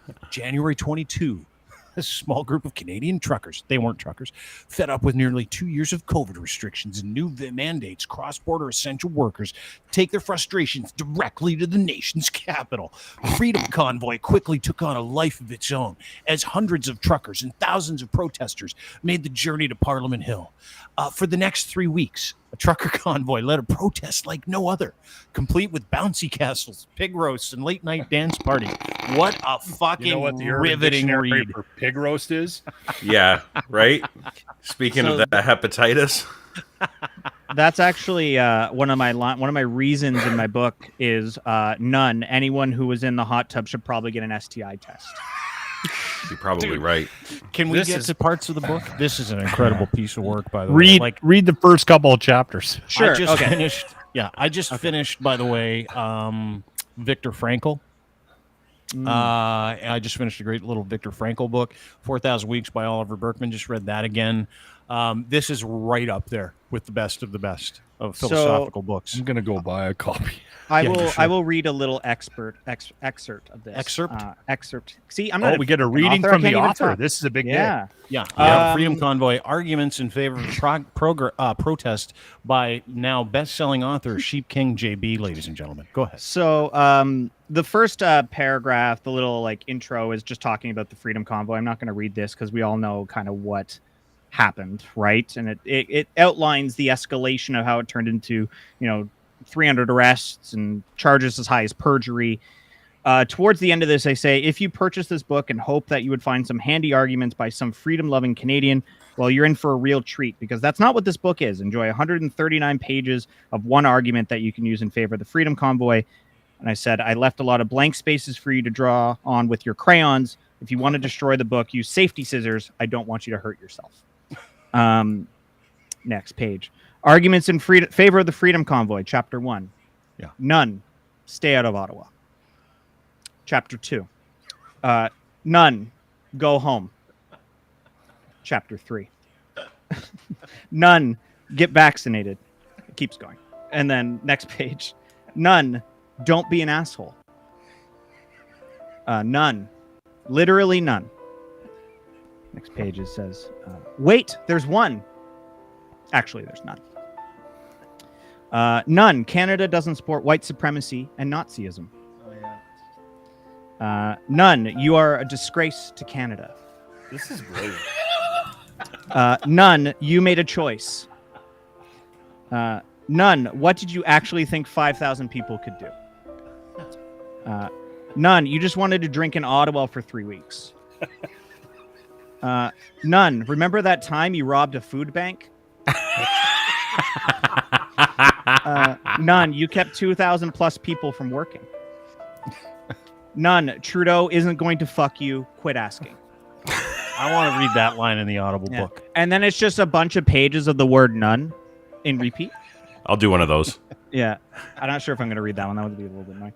But, and then it goes into a little bit more. And then halfway through the book, I say, fill in the blanks, crayons recommended. And it's just the word none with like like little lines for them to fill it in themselves. This is brilliant, JB. Uh, How much money are you making? I'll get into that. So then about a little bit ways, I'm like, okay, this is about the halfway point of the book. We're now going to do this in French. And then I repeat it in French for a couple pages. But then towards the end of the do you know how many angry anti-francophone losers you pissed off by switching to French halfway through? There's 3 pages of it because I couldn't even do it. I'm like, okay, that's enough French. I'm not going to continue on. But then towards the end of the book, I actually get a little bit more serious where I talk about like real things that happen. Like someone peed on a high school in front of children. Somebody committed arson in an apartment building. Like actual serious things, like outlining some of the crimes that happened. And then at the end of the book, I actually linked all the sources for where I found that information on. So there actually is a point to it, right? It actually says, no, you're a bunch of losers, but there's actual things you did that are not good, right? So it's receipts for the bad acting. I came with the receipts. But Dean, can you pull up the reviews? Some of the bad reviews that I got. Yeah, because dude, my these are trolling so worked fucking because good. some freedom convoyers bought the book. Yeah, they're not happy. I knew it.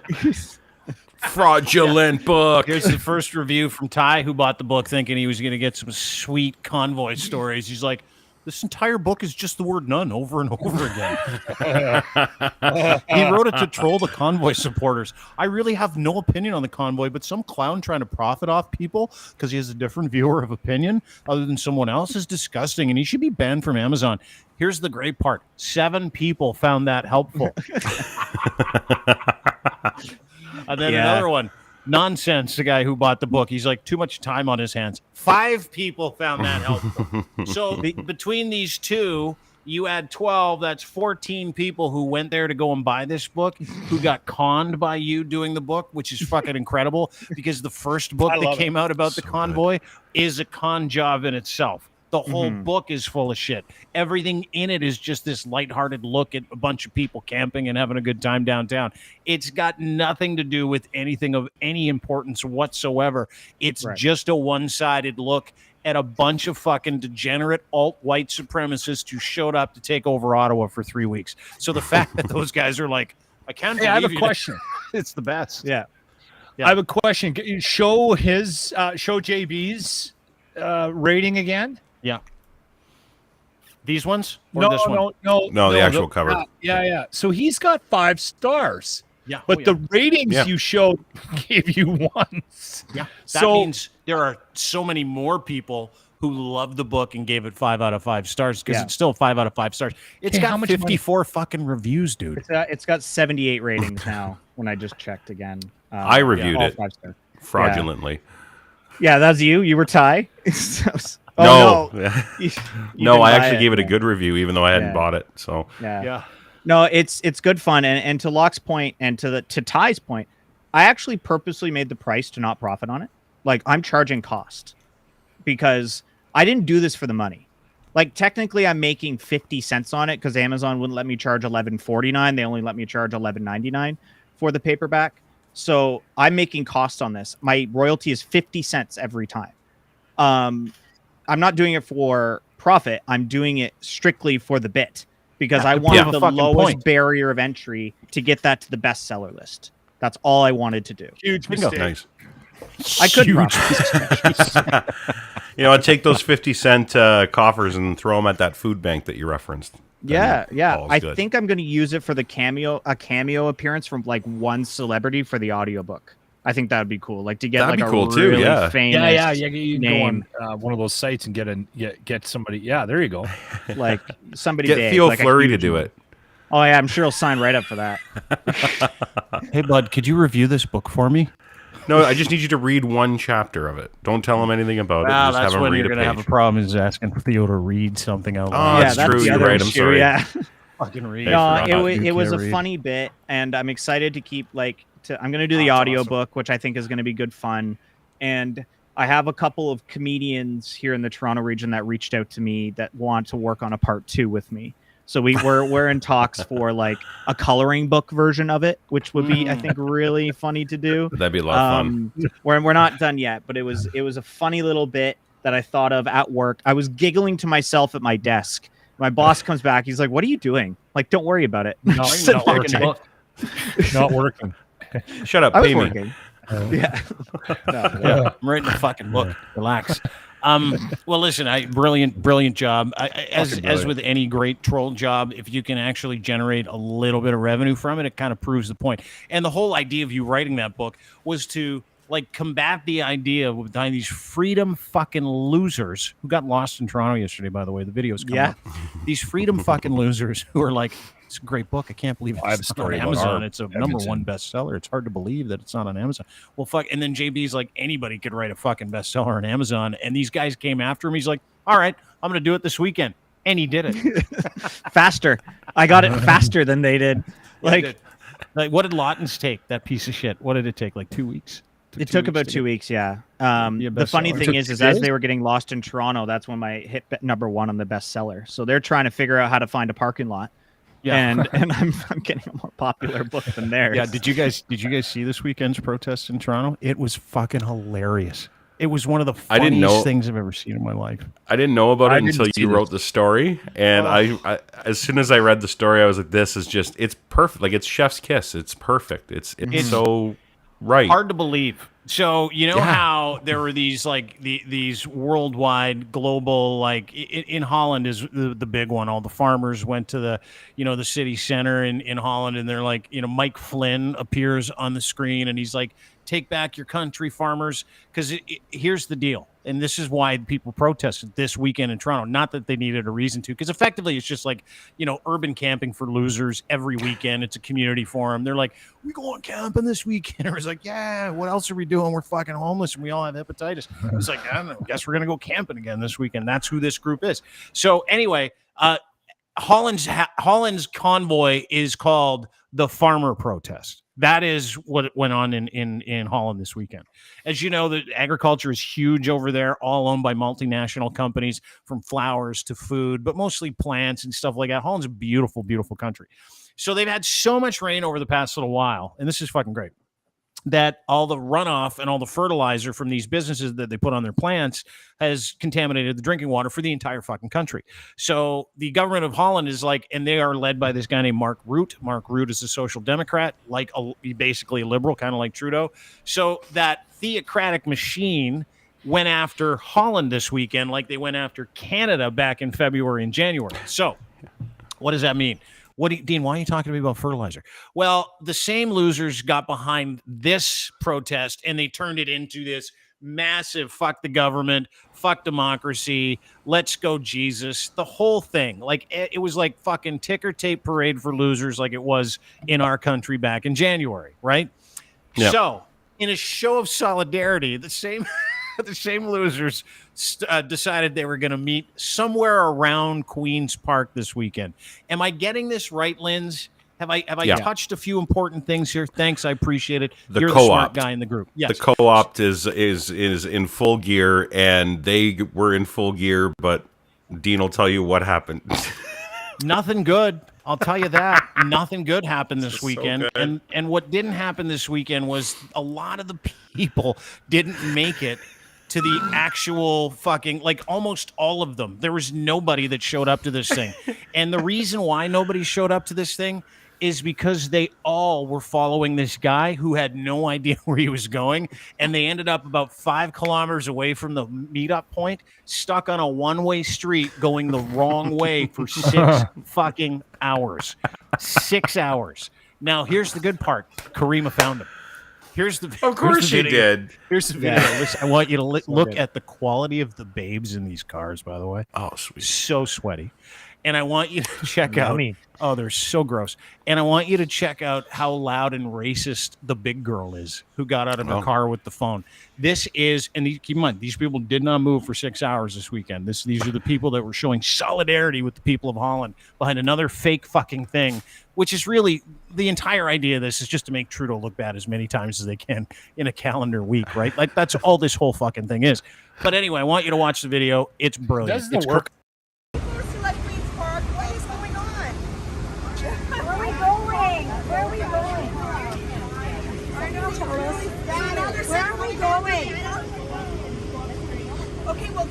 these people, I'm from Toronto too, so are you, but all these people are from Melbourne. They don't know where they're going. They can't. Who is this? Who is this guy? Is he with you? Oh God, he's that crazy lady. Oh, that one on the moped, that girl on the moped. What's wrong? Where are you from? You don't take videos of us unless you ask, asshole. Oh God, what is that loser? That shit guy riding the moped around. You're fucking up these videos now. You have nothing better to do with his life. I have no fucking time for losers. Are we all going to Humber? He's still videotaping me. I don't want to be videotaped. Thank you. Fuck this asshole. You don't have time for shit that rides around this. She's too angry. She's too angry. Oh God.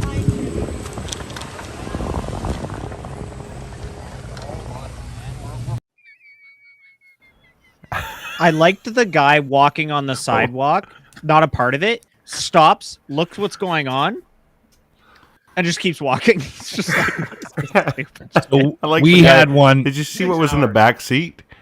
Yeah, sloth. I mean, what's going on in that car? I have Please. so many questions.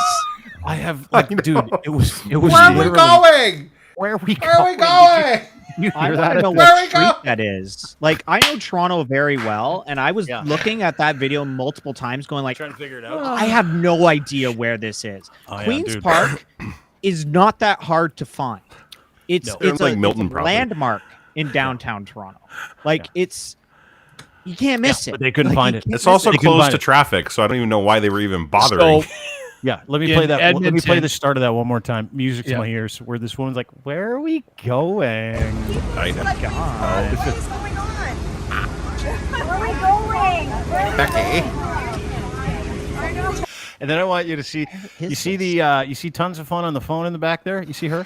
I want you to pay special attention to her because what she does. This is a freedom rally, right? Look at End All Mandates, freedom. It's all about freedom. And they're like, you're not allowed to film me. I'm like, fuck. I thought you were all about the freedom, lady, not about the freedom. Look at this is fucking incredible. Where are we going? Okay, well, a lot of these people, I'm from Toronto too, so are you, but all these people are from Melbourne. They don't know where they're going. They can't.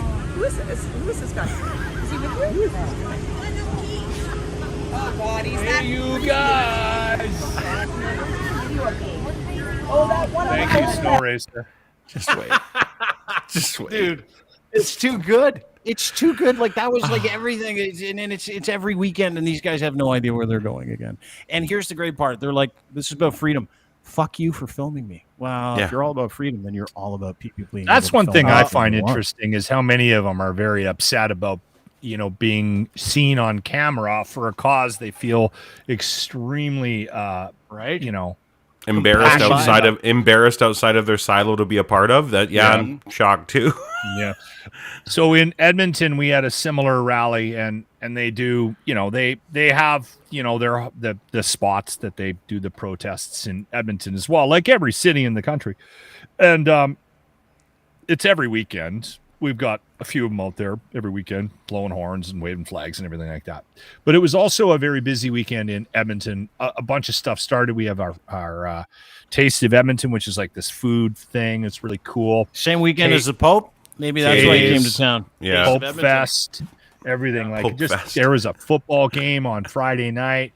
And then on Saturday, there was also an attempt at a bike race, a naked bike tour, which for some reason they do here in Edmonton. I don't know why, but they were trying to break a record this year, and this is an annual event where people get on their bikes naked. And they get naked? totally naked, and they do this tour through the city. Well, That sounds like a bad guess idea. whose two worlds We're doing collided Toronto, this too. weekend? The Pope and the naked No. people. Oh, Oh, the convoy and the naked people. What happened? smelled We were real just- funny downtown. We heard about it this morning about the fact that the two were, one was going one way and the other was going the other way, and they were both all probably looking at each other. Are they It's with one us? of those. Yeah, it's one of those. You guys things. want to put a flag on? Seriously, everything's happening in fucking Edmonton this weekend, isn't it? Place. Or it did anyway. Other funny thing with this whole like Netherlands protest that I'm seeing a lot is I don't know where these people are buying their flags, but they're buying these flags and then they're turning them upside down to show like solidarity, because when a country's flag is upside down, it shows that it's in distress, right? Yeah. When you turn the Netherlands flag upside down, it turns it into the flag of Yugoslavia, which is no longer a country.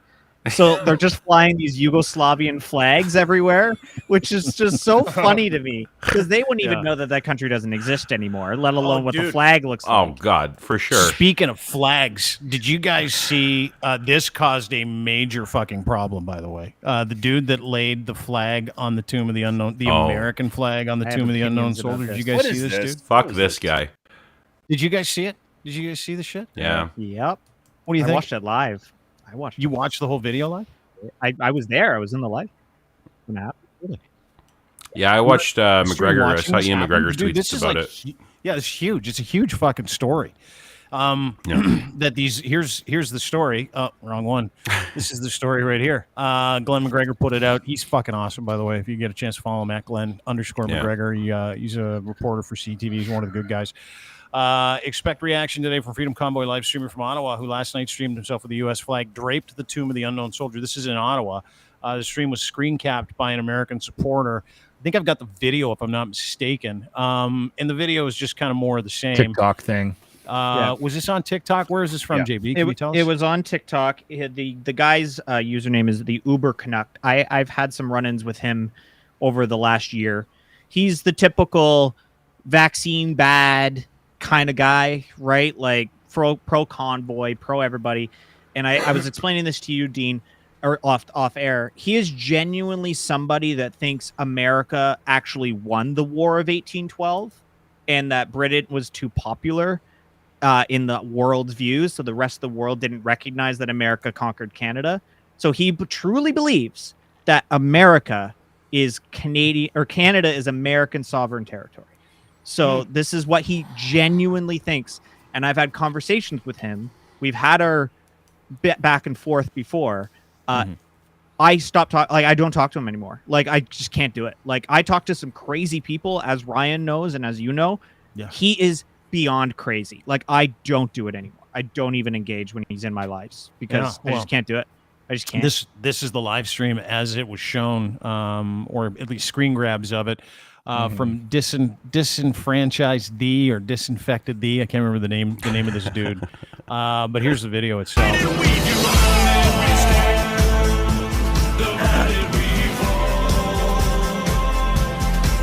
Shocker. Bald American dude. Sweet shades. Beard and some sweet shades on his forehead.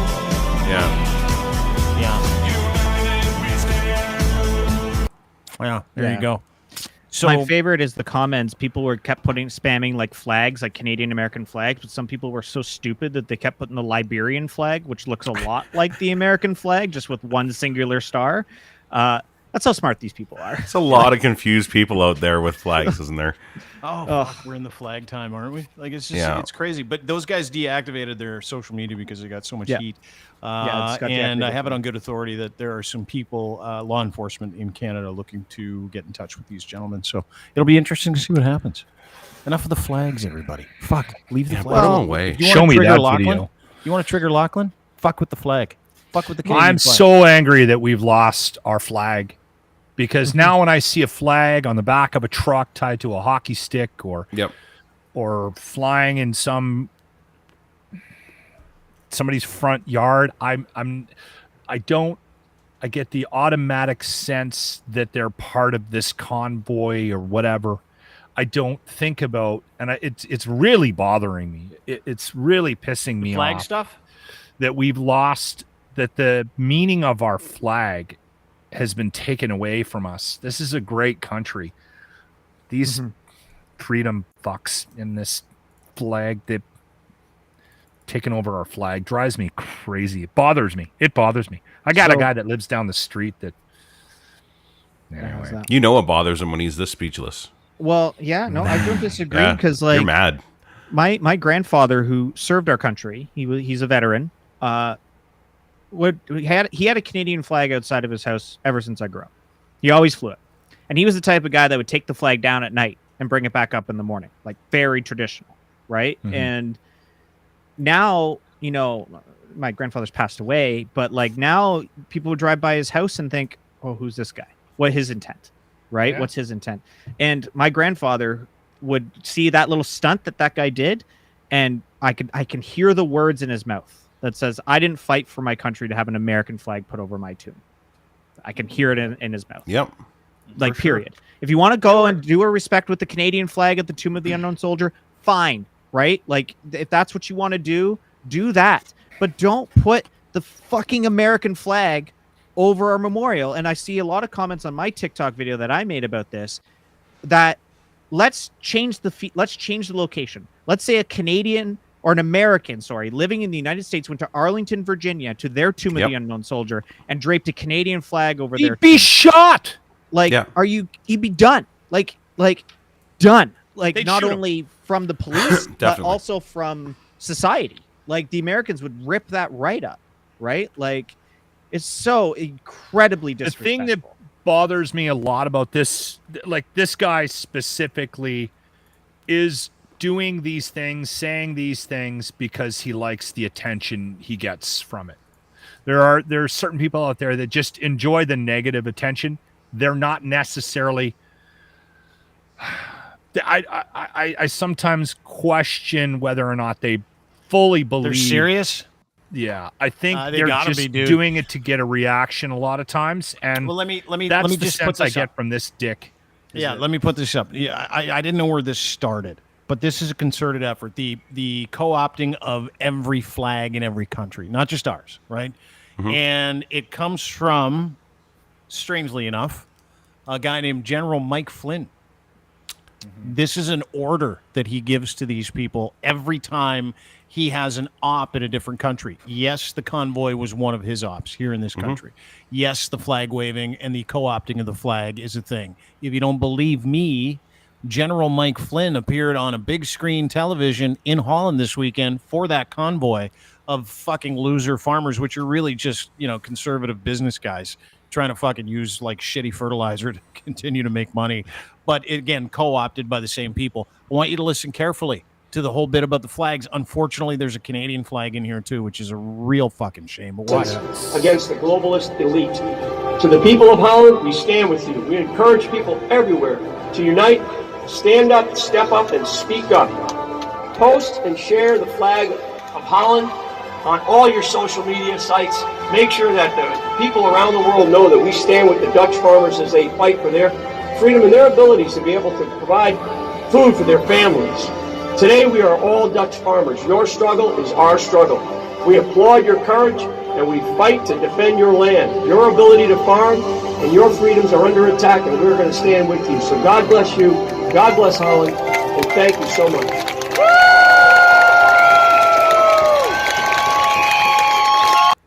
There you go. Off. Jenny Mike Flynn. Grab those flags. Put them on Facebook. Make sure you tell people where you're from. And again, it's the exact... Did you not listen to the language and then you listen to all the people in the convoy say the exact same things? This is not about that.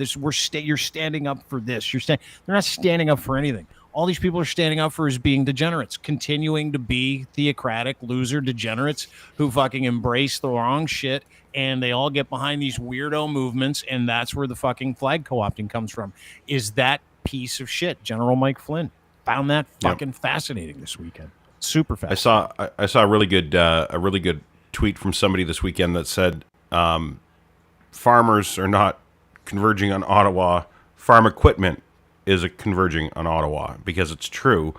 It was like Toronto. Remember when they had those tractors show up in Toronto and they did the deep dive into where those tractors came from? Yeah. None of them were farmers. They were all rented. They were all rented. Yeah. All of them. Rented from Newmarket. Like, it's just up the They road. were. Yeah. They were all rented farm equipment where guys just went into fields like, hey, can I borrow your tractor? Hey, can I borrow your seeder? Hey, can I borrow your harvesting machine? Hey, can I borrow, we're going to do this. And then they went and literally rented or borrowed farm equipment from people, or they had other farm dealers give them equipment just so they could do it. It is fucking every weekend, and it's somewhere, and it never ends. It's fucking Can I tell you where farmers were this weekend? Farming. On the Harvesting. third weekend of July? Yeah. Farming. They were in their fields this weekend. They weren't in Ottawa. They weren't in Hull. They They were doing their fucking jobs, watching these idiots on TV. So, well, and like the other thing with this whole like Dutch farming protest, because I've been kind of taking a look into it, because I'm like, what are they mad about? Like, what is the crux of their issue? And the Dutch government is trying to do their part in reducing greenhouse gases, right? Because that's a thing that every country has agreed to do. And one of the things they need to do is reduce their nitrogen. And what they said was factory farms, like the big farms, we're talking like corporate farming, needs to reduce their greenhouse gas and their nitrogen and methane by 50%. Not the local farmer that has a field outside of Amsterdam. That's not who this is targeting. This is targeting corporate farms, like the massive companies, right? And which is taken over in farming around the world, though, JB. Yeah, no, I don't disagree. There is a serious lack of the small farmer just out working the field with his kid, who's going to take it over. Like that's but it doesn't stop them from misrepresenting it as that the whole time. Co-opting right? it. That's my point. It's corporate. It's big business interest that's like, we're mad about this, so let's start this grassroots event to make it seem like it's the everyday Joe Blow sums up the Dutch whole farmer and block. It's exactly the same. And and then when you have all these reporters flying in to report this, you're not getting CBC flying in. You're not getting the AP flying in. You're getting friggin' Keenan from Rebel News, the guy, I have words for him, reporting this. Yeah, COVID Caillou and all these individuals flying in. So, and they're wondering why are we getting good press about this? No, because you're relating to literal far right ideals and far right journalists. You've called them in to do it. It has nothing to do with the greenhouse gases. It has nothing to do with the 50% reduction. They just don't want the government telling them what to do. It's just the IQ. It's the IQ deficit collective getting fucking duped again into doing somebody else's work. Is what's happening. The same thing happened with the convoy. It's just happening again.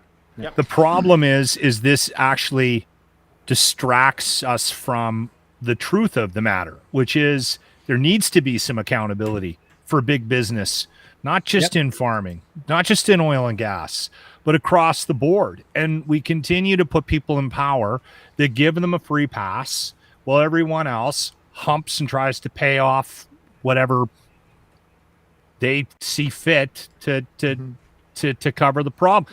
And that's the issue that I'm having right now, is if you dig deep enough, if you actually scratch the surface of this and go and look further than what they are, there is some truth to the issues we have in the world today, right?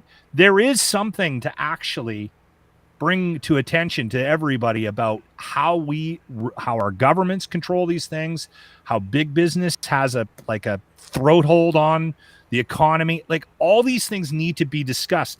The way they're going about it is just wrong. It's so misdirected, right? They're not going about it though, Locke. They're getting brought in and brainwashed by the people that need defense from that judgment that normal people are trying to bring to their table, like global warming or climate change. It's not these. You can't even blame them because they're so fucking dumb that they're like, I'm being oppressed. Ask them their thoughts on ask their thoughts on GMOs. That's my favorite, because every one of the companies that they're defending right now crops GMO corn. Yeah. You eating GMO corn, bud? Saying. I'd never eat GMO. That's what I'm saying, Lynn. Yeah. No, you're right. They're so stupid. They're missing the hypocrisy of everything that they're fighting for. Then again, all it does is it's a smoke screen, and it just continues to happen.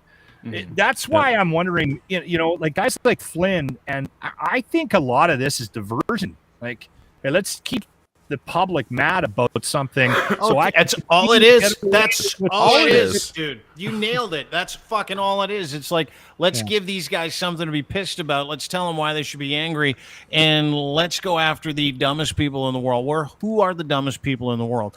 My opinion, shared by many academics, even though I am not one, even though I tell people I am.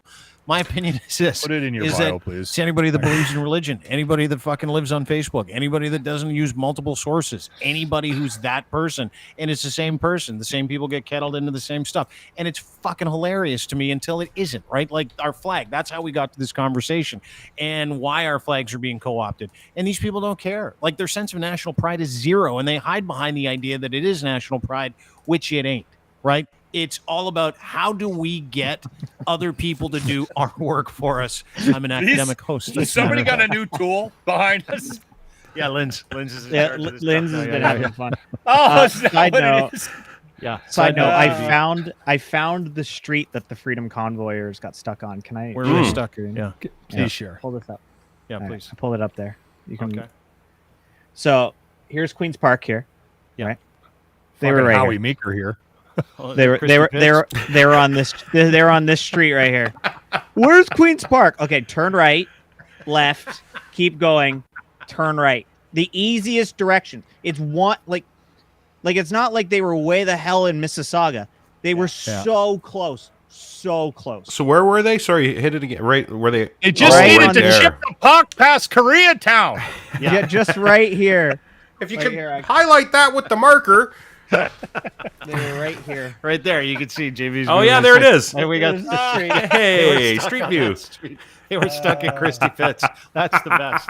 And it was literally like if they turned left and then right, they would have been there. But they're like, fuck, we're here for 8 hours. 8 hours, I've been told, not 6 that they were waiting on Barton Avenue. Holy shit. Yeah. Isn't that fucking You know awesome? what, dude? You are. Those the are the dungeon people you master can get today. out to a rally. Check that That's out. easy. What's that? I actually have to thank Karima for that. I texted her, be like, "What street were they stuck on?" And she texted me back right away. I'm like, "Perfect, thank you."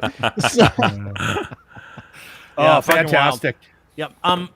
Before I let you guys go, a couple things that I want to deal with. One is Elon Musk has to be stopped. I don't agree. I think He's trying to I want him repopulate to the bang world. every billionaire's wife left. This is the best story of the year. Like you're grinding through mass shootings and like Dutch protests and trying to figure out what these things are. Like I actually had to put work in today's podcast, and I was so excited to get to this story because it requires no work. Elon Musk's penis has to be stopped. This is the story of the year. Elon Musk apparently boned Google founder Sergey Bryn's wife, and Sergey Bryn is pissed. Look at how good Elon looks with no Those shirt on. nips. he's advertising. You could his hang new a color coat he on invented. those. What's that, JB? He's advertising his new color invented called Basement White. Huge nips. Those are Big See, old look nipples. look how he's long got. they are. Yeah. They're like Rogan nips. Rogan's got them long nips too. Yeah. Yeah. Like you Must could be hang alt-right stuff then. off that. Yeah. I would try to do something with them, right? Yeah. Like, Well, Yeah, he's that's just a letting women functional touch thing. them. Just hang my Story. keys. Just hang Who my keys hasn't on he fucked? Silicon, the new Beverly Hills, in a drama benefiting the Real Housewives, the Wall Street Journal reported. Billionaire buddies, not so much anymore, Elon Musk and Sergey Bryn. Sergey, of course, the founder of Google, one of 3, have fallen out because the Tesla founder had a fling with the Google founder's wife.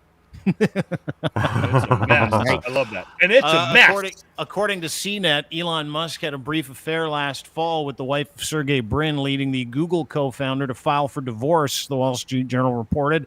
The two entrepreneurs were formerly good friends, but ended their friendship. I guess so. When your buddy fucks your wife, you can't be his friend anymore. You're not buddies. That's not a buddy. Well, That's a not buddy friend. doesn't fuck a wife. That's not There friend. is an That's a Simon alternative Cowell thing. lifestyle view of looking at this, and maybe Plurality. maybe Bryn wasn't on board. Yeah. Bryn, I guess not. Bryn and his wife, Nicole Shanahan, were chat didn't go separated very but well. still living together at the time of the affair. In December, a person close to her told the Journal, Bryn, who married Shanahan in 2018, filed for divorce in January, citing the old irreconcilable differences, which is French for Elon Musk fucked my wife. Several weeks after learning of the affair, Musk apologized to Bryn at a party earlier this year, begging for forgiveness for the affair, according to the Wall Street Journal. Bryn acknowledged the apology, but isn't on regular speaking terms with Musk. People, I guess not. Let's play that. Let's role play They're not that. golfing.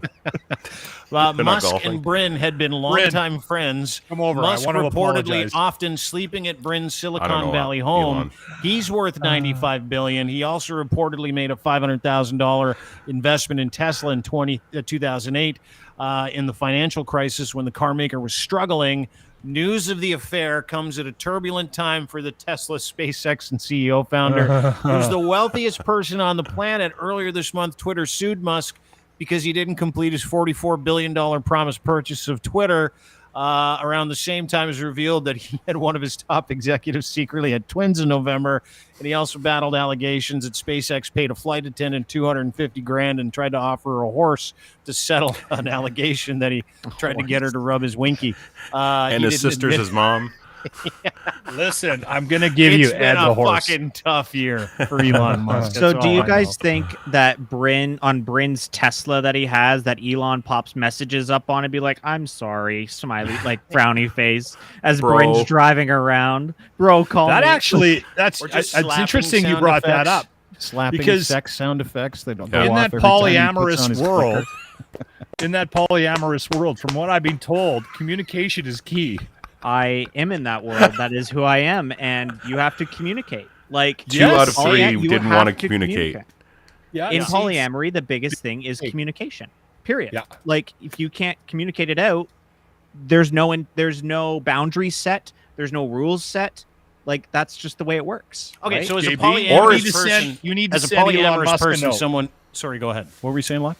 I said you should send Elon Musk a note, JP, and let him know where he went wrong. Good.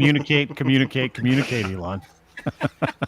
No, We all forgot sometimes people just fuck around on their spouse. We all forgot that. Like sometimes people just fuck other people. Dude. This guy's a different animal. You and I both know that. The guy's got 10 kids with like 6 different chicks. They're just popping out of everywhere now. Like his CEO's having babies. He's got, flight attendants trying to touch his winky for a horse and $250,000. This is all in the last like 3 months. And now we find out that Sergey Brin is a serious fucking player. Dude invented Google, and they've been friends forever. And while he was still married to this woman, even though they were technically separated, while he's still married to this woman, They were on a break.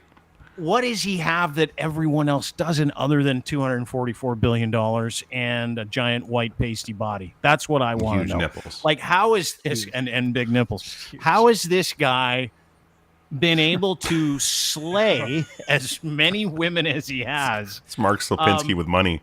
And exactly. But how is this possible? Like, what is the goal for these women? How are they fucking this guy? Is this polyamory? What is this? How do you explain? You come from an interesting world, interesting romantic world, JB. I don't know if I can continue on this podcast. I mean, I'm still dealing with the Dungeon Dragon stuff. If we're going to jump into this fucking rabbit hole, I'm going to need a day to sort this out.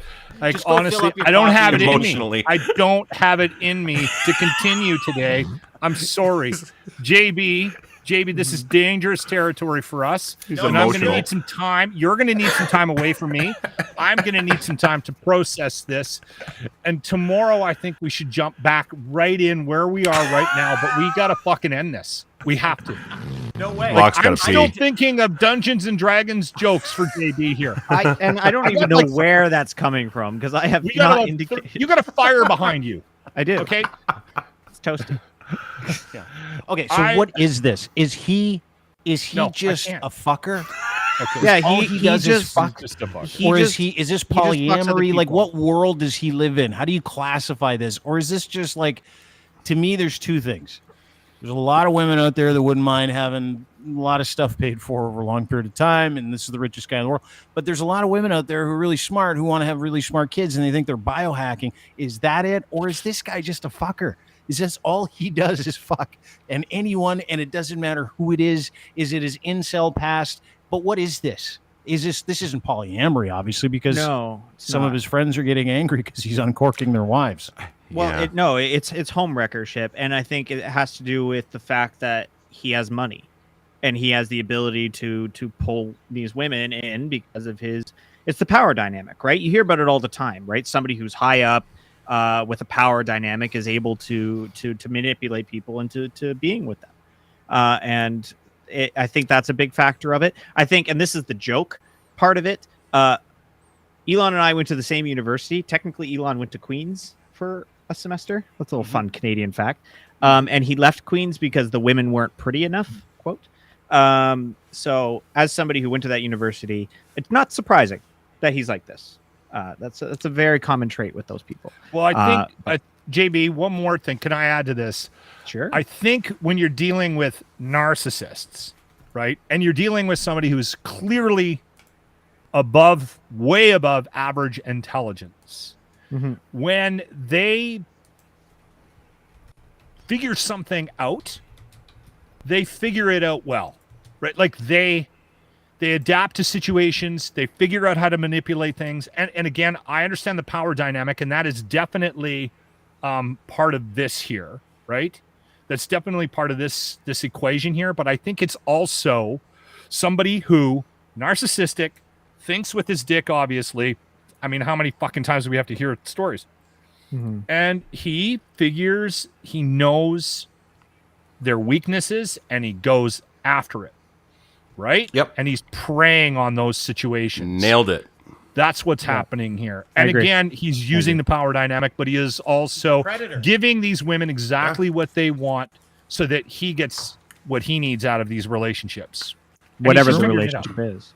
I don't even put them as relationships. I think it's just kind of what you said, Locke, is like, it is what it's just what he wants to do.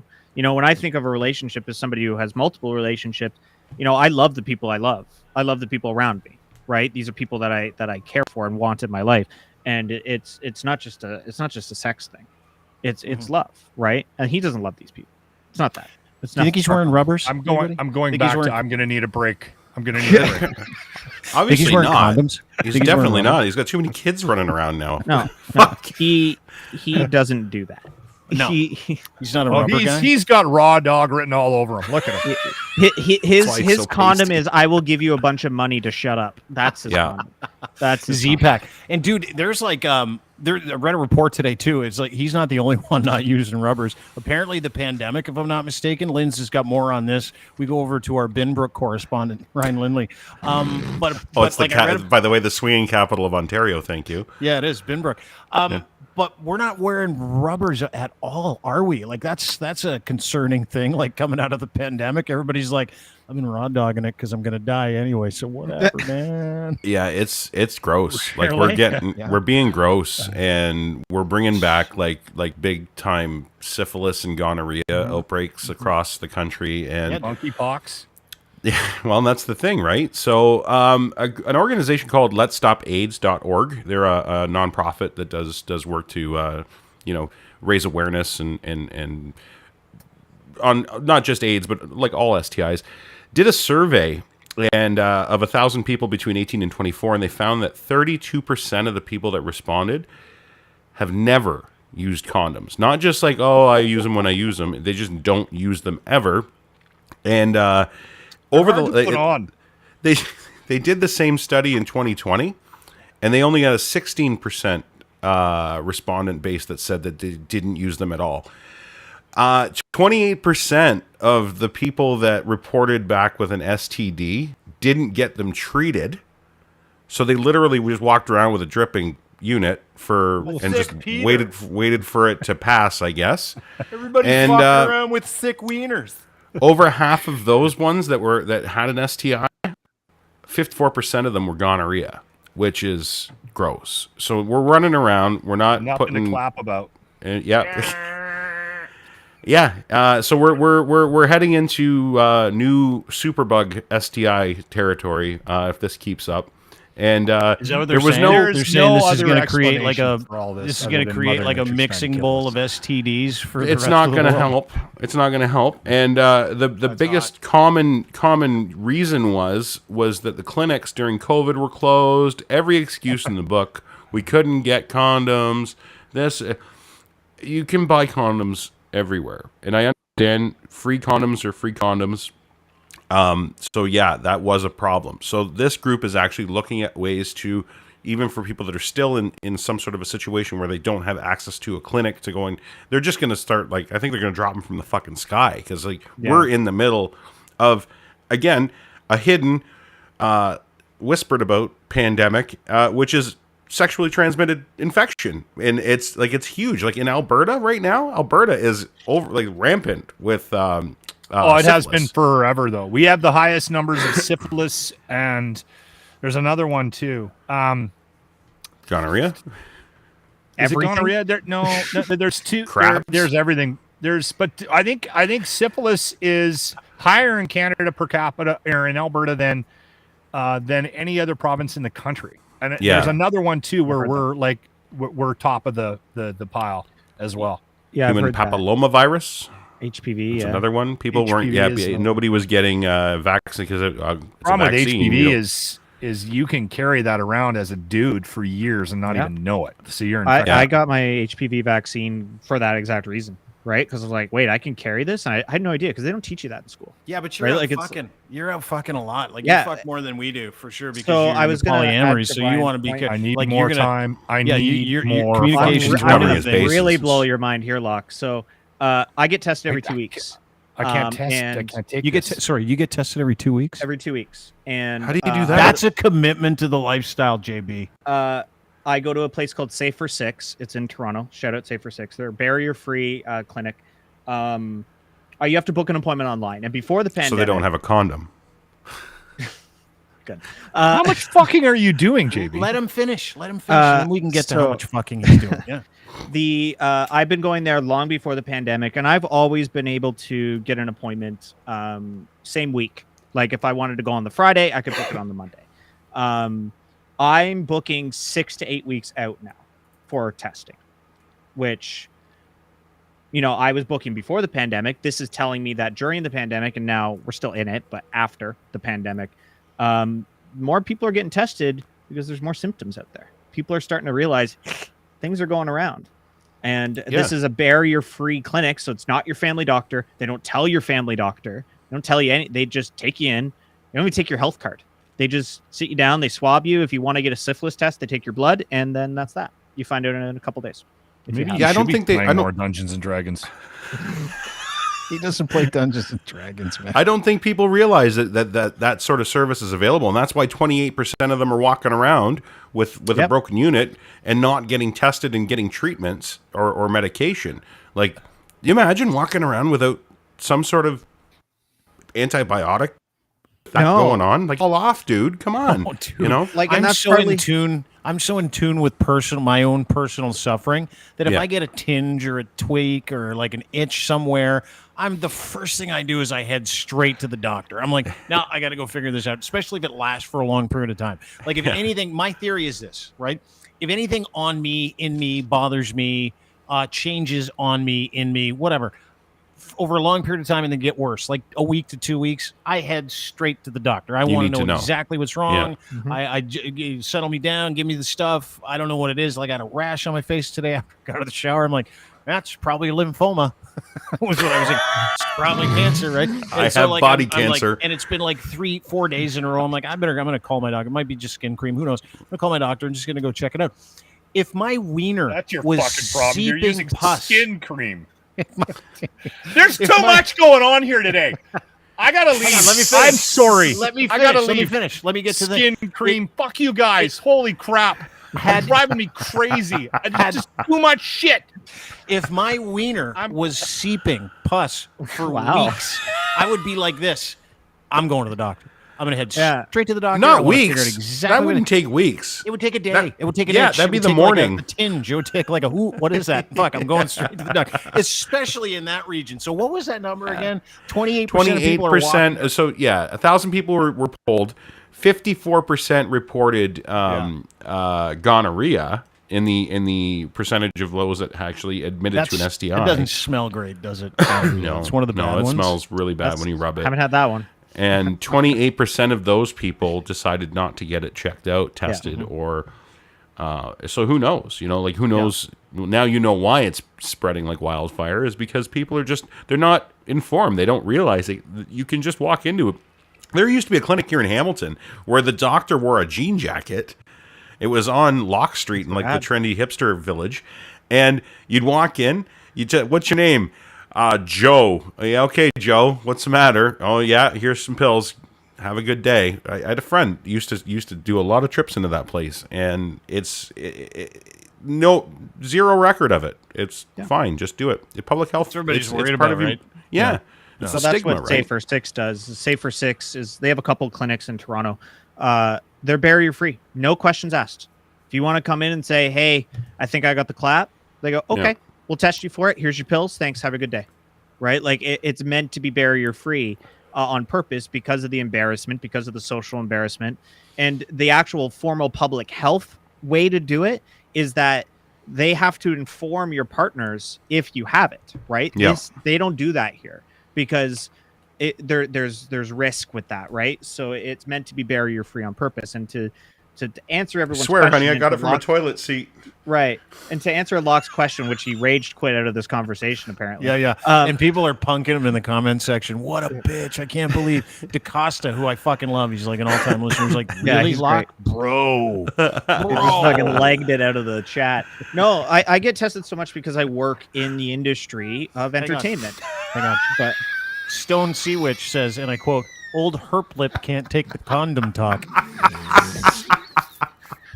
Speaking of herps, oh my god! Sorry, you get tested a lot because why? Go ahead. Because I work in the industry. I work in the adult industry, so that's a big thing. And this is what I'd like to say to people. It's like, oh, aren't you, making those type of content? Aren't you worried about getting something? I'm like, the people that work in that industry are the safest and get tested the most because it's their job, right? I'm more worried about that random hookup that I meet online that we're going to meet up at some point, right? Is that what you get to? Is that what you call yourself now? You get to say that. You actually get to say you're in the business. Do you put that like on your LinkedIn or? No, I don't have a LinkedIn anymore because of reasons. Because the last thing I need to know is my former boss at a retail store knows that I yell at stupid people on the internet. But it's a heavily tested industry. 2 weeks is the normal for anybody in that industry. And on top of the fact that I'm a polyamorous individual, my partners have other partners who have other partners. It's very common for when one starts to get something, it spreads to down the triangle, right? To the rest of the people. So worst getting pyramid tested, scheme ever. It's the worst MLM I've ever heard. It's like, hey bestie, I'm gonna give you something. I just need to have a fun night with you. Like it's the stupidest thing. No, but Here's a gift. But you're right, Ryan. Like I'm hearing more and more people getting something, right? Like, oh, this person got the clap, or this person got syphilis, right? It's like, oh my god, no way. Like it's the lifestyle. People in the lifestyle hear about it more and more, and that's amplified since the pandemic. Big time. Yeah. Well, yeah, because you're locked up, right? And if you got a chance to hook up and you don't have any condoms and you're not allowed out of the house and you haven't gone to the corner store to get the magnums and you're like, fuck, Shoppers is like an hour away and I'm in the minute. Plus, Ryan, you said it earlier. It's a mood killer. It's nice. No, that was Locke that said that. Nice humble brag there, though. Actually, I'm going to pick up the magnums. He says, she just kind of throws that. Is there in. another size? Is there anything else? Isn't that what it is? Excuse me. Is there another size of condom other than magnum? I don't know. I usually just use a shopper's bag at this point. Yeah, It's same. I use cheaper. I use an old those are 5 size Kit Kat wrapper. Sometimes that's environmentally friendly, boys. That's reusing. Good for you. Yeah, I'm sure she really appreciates it. You deserve a break today. I just put tape over the tip. That's all I do. Is I tape up the tip, and if it gets going, it comes out like both sides like a fire hose, and you put your finger on the end of it. Yeah. But it's a crazy world. Totally doesn't work. Yeah, it is a crazy world. Thanks for doing this, JB. Best-selling author, Sheep King JB. By the way, go to Amazon. You can pick up his brand new book, #1 bestseller in politics and government in Canada. Right next to Dave Moss. 139 pages of a reminder of how dumb these fucks are. It's called The Freedom Convoy, Arguments in Favor of the Protest. You can go and rate it. You can go and buy it. And he gets 50 cents per book because he's not trying to make money on this because he's a good man. And you can follow him at Sheep King JB anywhere on all your socials, including Twitch, including Twitter, especially TikTok. And are you doing a show tonight? Debate night tonight? I am. Debate night tonight if I don't get banned, because I've been banned every live I've been on since last week. Didn't even know which is TikTok doesn't like me right now. The other thing too, if you go to buy my book, go to the politics and government section and actually buy Rick Mercer's book, who's second, because he's the better author. Give him money too. Like he actually has a fantastic book. It's such a good book. Buy his too, because I don't deserve to be on top of him. Like period. Like get him ahead of me, please. Like I don't want the spot anymore. I'm taking it away from actually a good author. I agree. I disagree. I think you unseating Rick Mercer says a bunch about where we are today as a society, and I think it's a good statement as well. But go buy it. And that's part of the humor is that it's Sheep King JB with 139 pages of fuck you and a bunch of empty stuff, and Rick Mercer, who probably put months into that project, like months of his life. Yeah, I tweeted Rick Mercer saying, "Hey man, want to collab?" Sorry. But yeah, sorry about that. Anyways, tonight, debate night, 8 o'clock is when you're going to start. Okay, right here on the network. Go look for it. You can also follow at Sheep King JB. There's my man Ryan Lindley as well. At Ryan Lindley on Twitter is where you can follow him. Make sure that you subscribe to his Sheeple Shepherd podcast anywhere you get your podcasts as well. Appreciate you being here, brother. Thanks for the condom update. And thanks for the reminder for the young folks. It doesn't even matter how old you are. Did you know the number one segment of society where STIs spread the most? Over 50. Long-term care facilities have Lochlin's outbreaks house. constantly. Yeah, I've got some. Actually, you can talk to my wife who works in that industry about some stories about things that go on in there. It's nightmare fuel. I've heard it. It's absolute nightmare. I've heard fuel. about it. Know anymore. I've heard about it. It's not fun. I'm good. I'm going to pull a Lochlin and just get out of my own You're podcast gonna do it? if you guys start talking about it. Yeah, not interested. They were taking over, Ryan. It's our show now. Yeah, That's there you right. go. Thanks, tell you- boys. Great. Thanks, Sorry. guys. No, I was just gonna say we'll just tell you some hot stories about Mabel and Harold and how they get around. How they inside the found home. each other at the mess hall. Yeah. And it's like a new relationship every day. I bet you Every they time. get lost in Christie pits together.